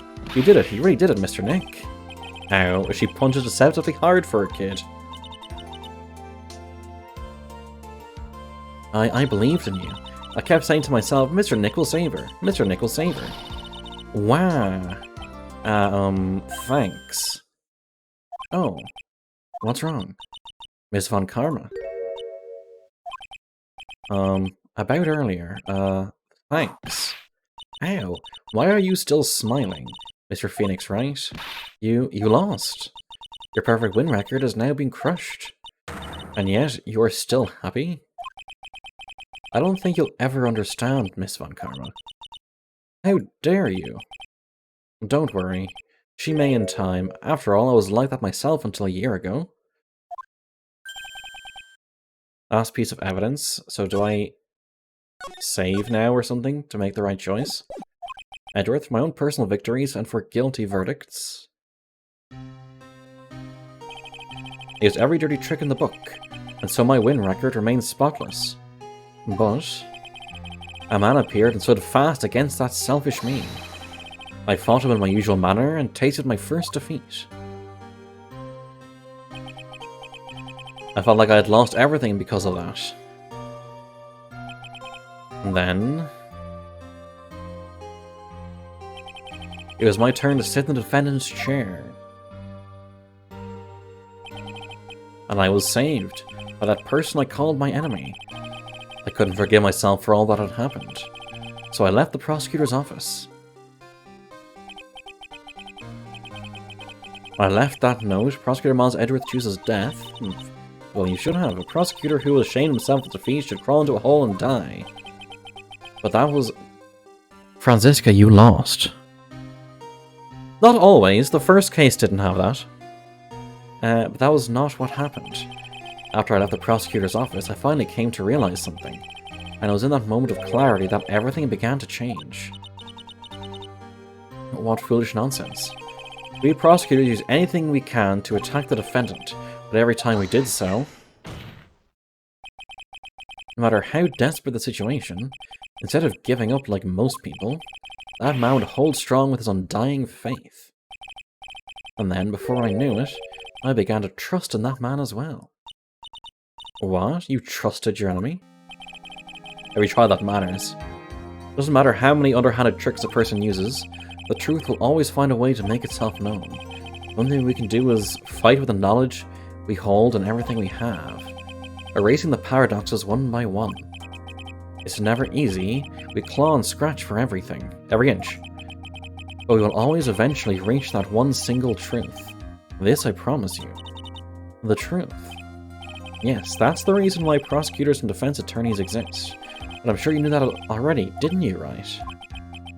That's why you couldn't forgive me. This man who went into hiding. Isn't that right? This man who only had his sights set on victory, who ran away into the night. Ah. Is Mr. Edward right, Mr. Nick? You really let me down. When he disappeared, I felt betrayed. The reason I decided to become a lawyer to begin with was because I believed in the things you said to me all those years ago. And you betrayed your own words. That's why, 1 year ago, I made up my mind. I decided that the Miles Edward I knew had died. At least that's what I told myself. You pathetic fool. Miss Von Karma. I want to save again, because again, a lot of exposition I want to go through again as we present the last piece. I don't want to hear the wretched whimpering of a loser. Von Karma is someone who was destined to be perfect. You already lost multiple times to me. Miles Edgeworth. You are no longer worthy. No longer worthy of being a Von Karma. And neither am I. It's over. It's all over.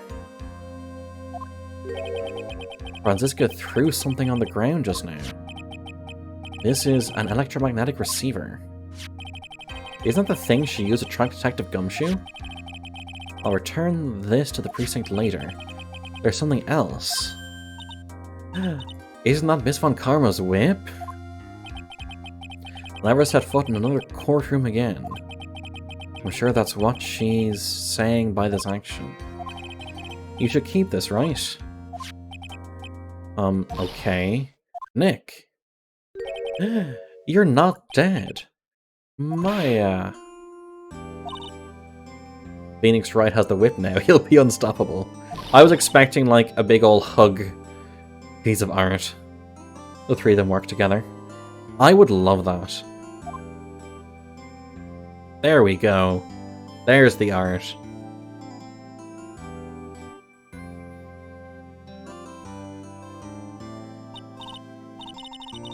Oh, Nick, I knew you would come through. You got on guard convicted like I knew you would. And on top of that, you even rescued me. Well, of course I did. You know I would never desert you. But we sure pressed our luck this trial. You're really lucky to be standing here. Whatever. Look, it's over, okay? Besides, if I did croak, I'll just come back and haunt you like a bad ghost through Pearly. Is it really that easy to do something like that? Thanks a lot, Nick. Don't mention it. Maya? Oh, Mr. Edgeworth. I'm relieved you're alright. Hey, it looks like you've made some real progress, Mr. Edgeworth. Well, I suppose I'm a little different from who I was a year ago. That does not sound like a stomach. Alright. I think it's time we got out of this depressing place. Huh? Where are we going?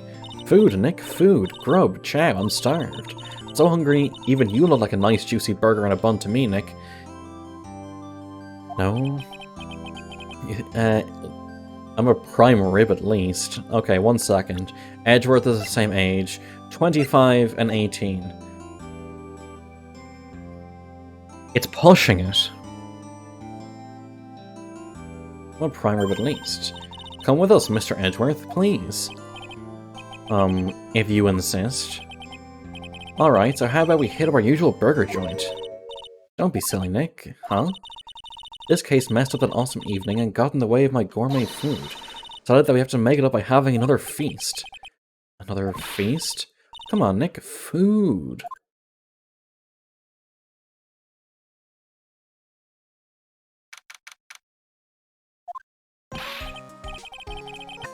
Gumshoe without his jacket. Hey pal, sorry to keep you guys waiting. Phoenix was saying that Gumshoe was like overweight, but look at that, he's like a burrito shaped. Sorry to keep you guys waiting. Gumshoe, are you alright? Yeah, but I'm really embarrassed. I didn't think I would hit a telephone pole of all things. A telephone pole? Then it wasn't a red light that got him? You did it again, city boy. I felt like my dear old heart was going to give out on me, and I ain't joking. Yeah, it was more exciting than the very last episode of The Steel Samurai. Oh, thanks. And looky here, Mr. Snooty Prosecutor, don't you reckon you bullied Mr. Wright too hard? If you don't start being a lot nicer to him, he might just kick it. Tonight, even. I'll keep that in mind. Well, come on now, everyone, gather around. You're going to get your picture taken by a genuine professional photographer. Looks like Lotta bought herself a new camera. Well, pal, at least we can put this messy case behind us now. Come on, tonight's all about eating, so let's go chow down, pal. Amen to that, pal, amen. You know, when you think about it, you were the one who saved the day, detective. Huh? Me? You really think so? He's right. If it wasn't for the 3 items you took, I think this trial would have had a very different ending. Well, you know, it's... Ho ho ho ho ho ho ho. Huh? Wait.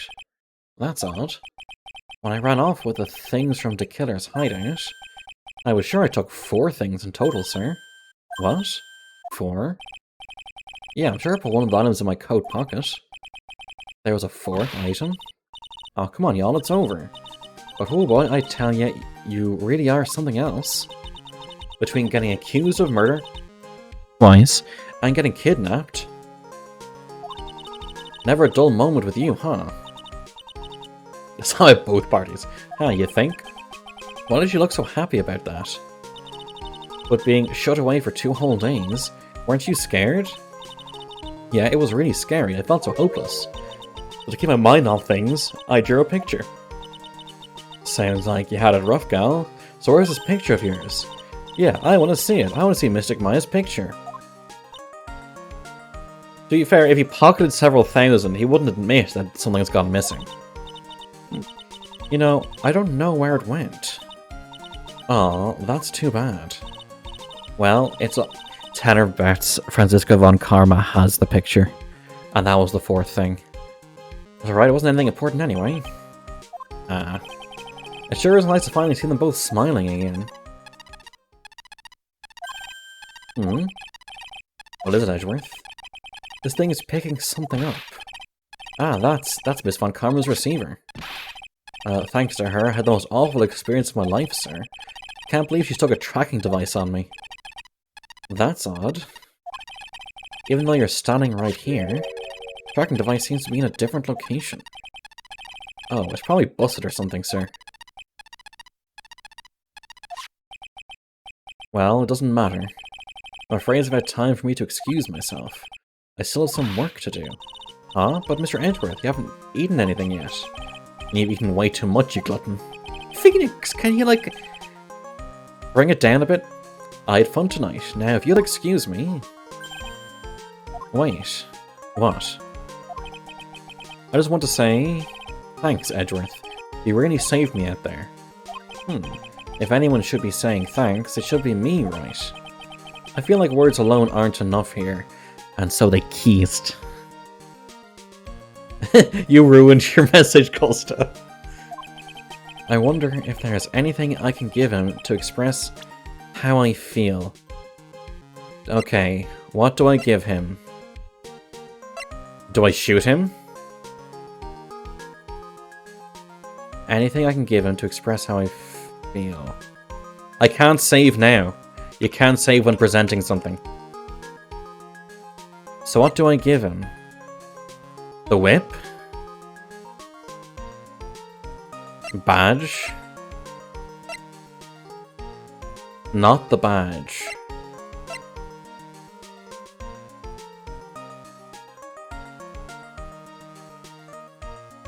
I want to get like the best ending, and I don't mind. I think it's the whip. Am I right by saying it's the whip? Yeah, I thought so.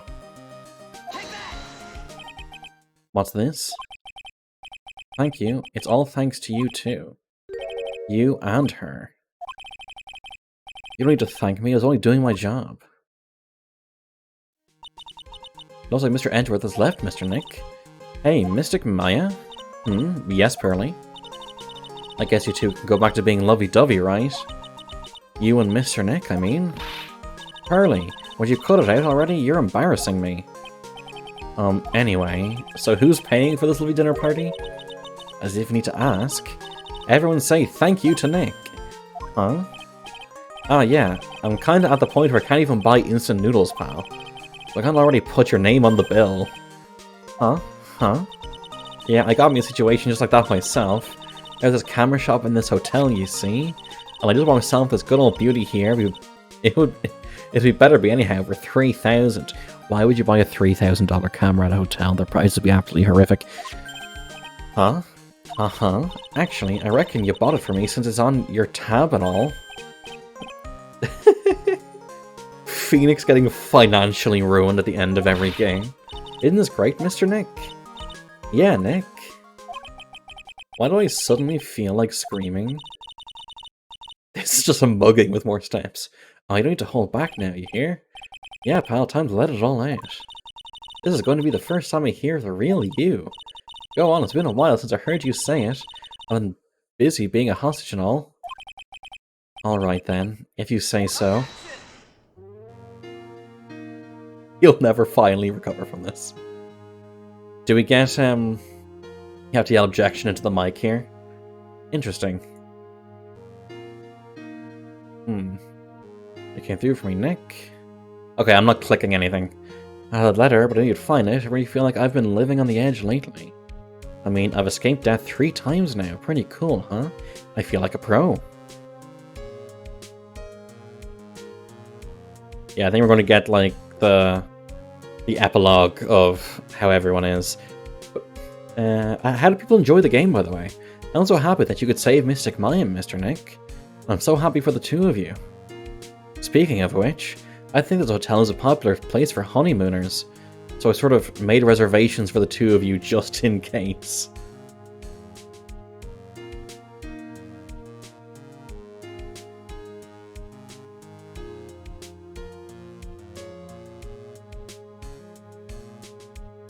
Well, pal, it looks like I'm back on the force.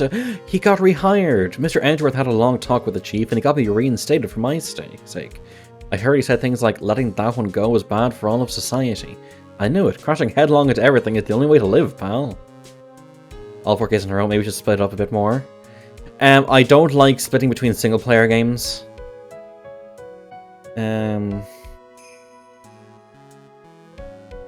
Just the whole, completion principle. I, Maggie Bird, am retiring this... Oh, she's retiring? I'm going to be a waitress from now on. And bring smiles and joy to the people who come by the restaurant, sir. I hope you'll stop by sometime, Mr. Wright. You'll probably get paid more at the same time.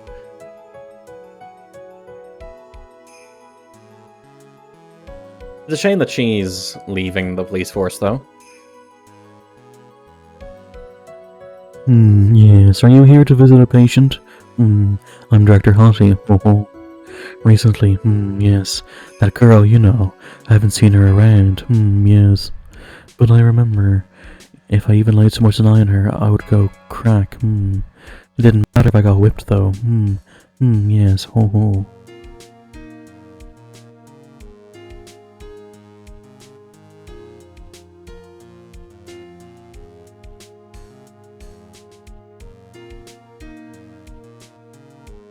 It's time to begin our quest of World Circus Domination. Oh, and to let the world know we are serious, plan to make a fabulous flight to Zimbabwe.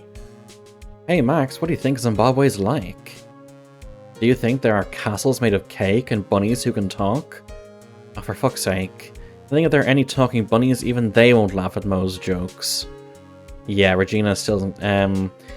So that guy, Ryan, is a patient at a clinic who pretends to be the director and is a huge creep.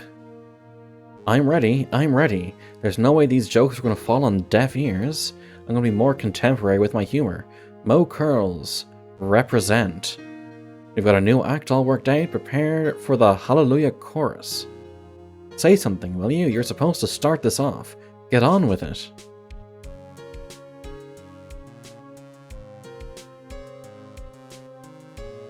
Nonsense. Because it's Japan.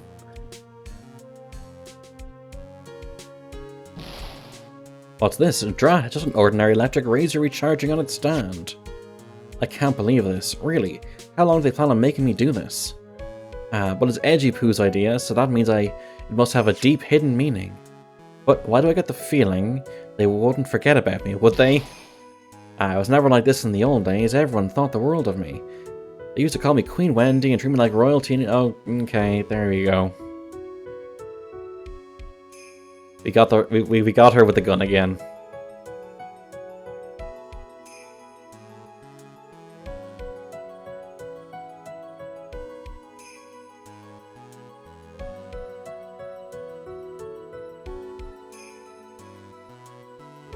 I appreciate everything you and Mr. Edgeworth did for me from the bottom of my heart. Oh, that's right, I received a letter from Miss Von Karma. She said that after I get out, I should feel free to consult her about anything at all. I'm really thankful to have met everyone. Tampering with the crime scene, tampering with evidence.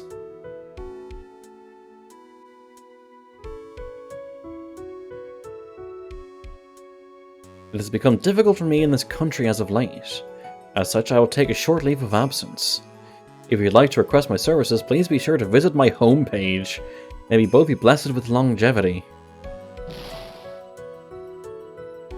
And he broke the transmitter remotely.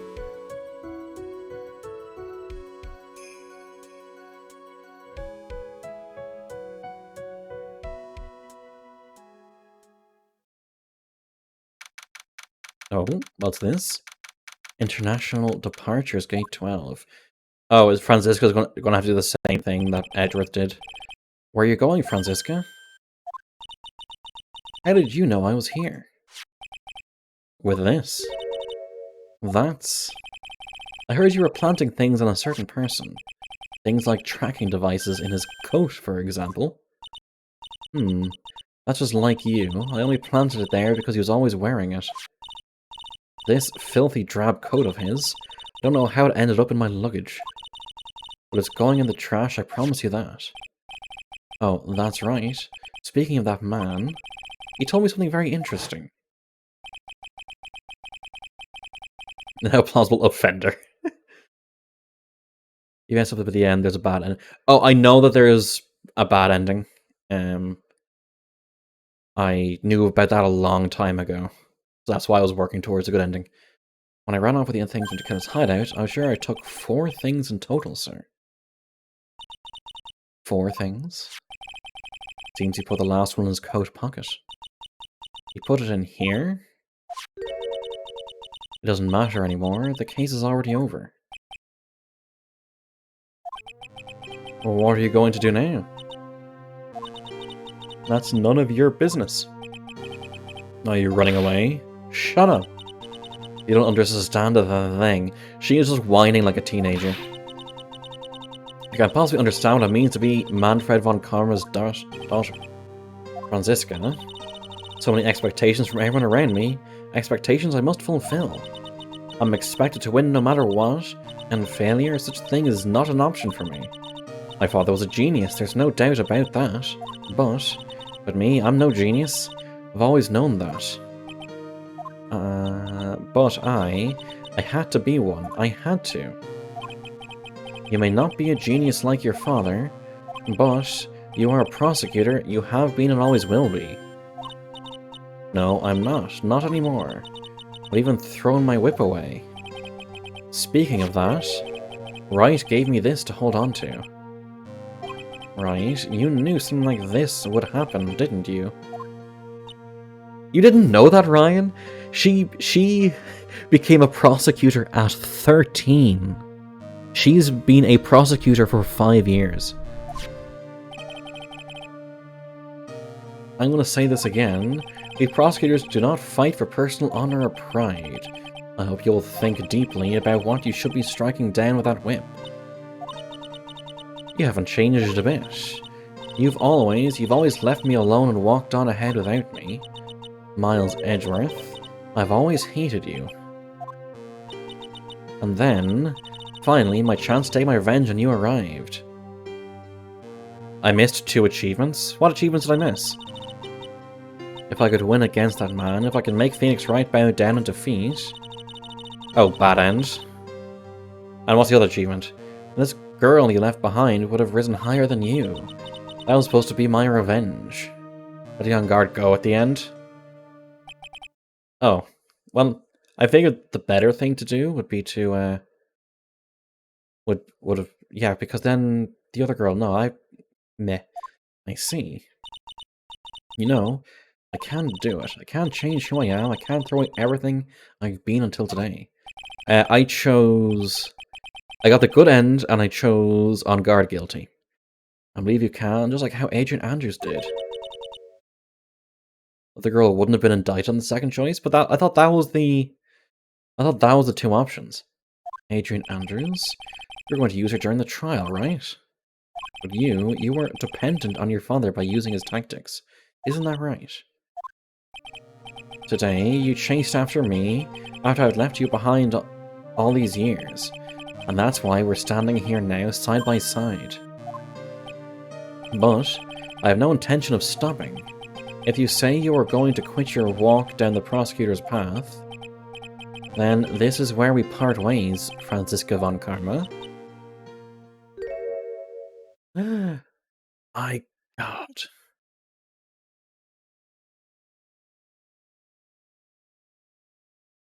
Did you find not guilty better? I'm Franziska von Karma. Don't think I'm going to walk in your shadow forever. Our battle begins now. You'd better prepare yourself, Miles Edgeworth.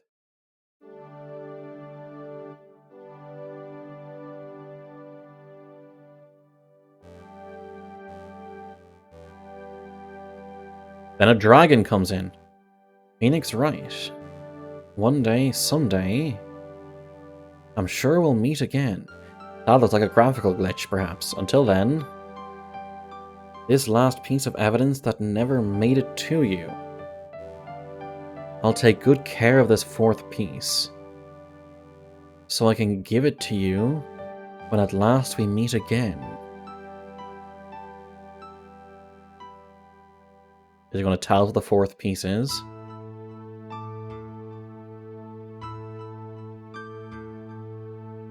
Oh, that's what Maya drew.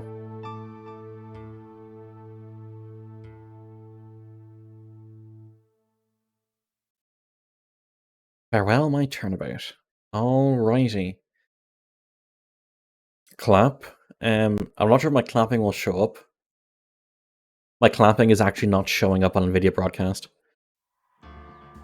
So, I'm not telling you to clap, but you just said clap. It's an emoji. I'm not seeing it on the pop-out.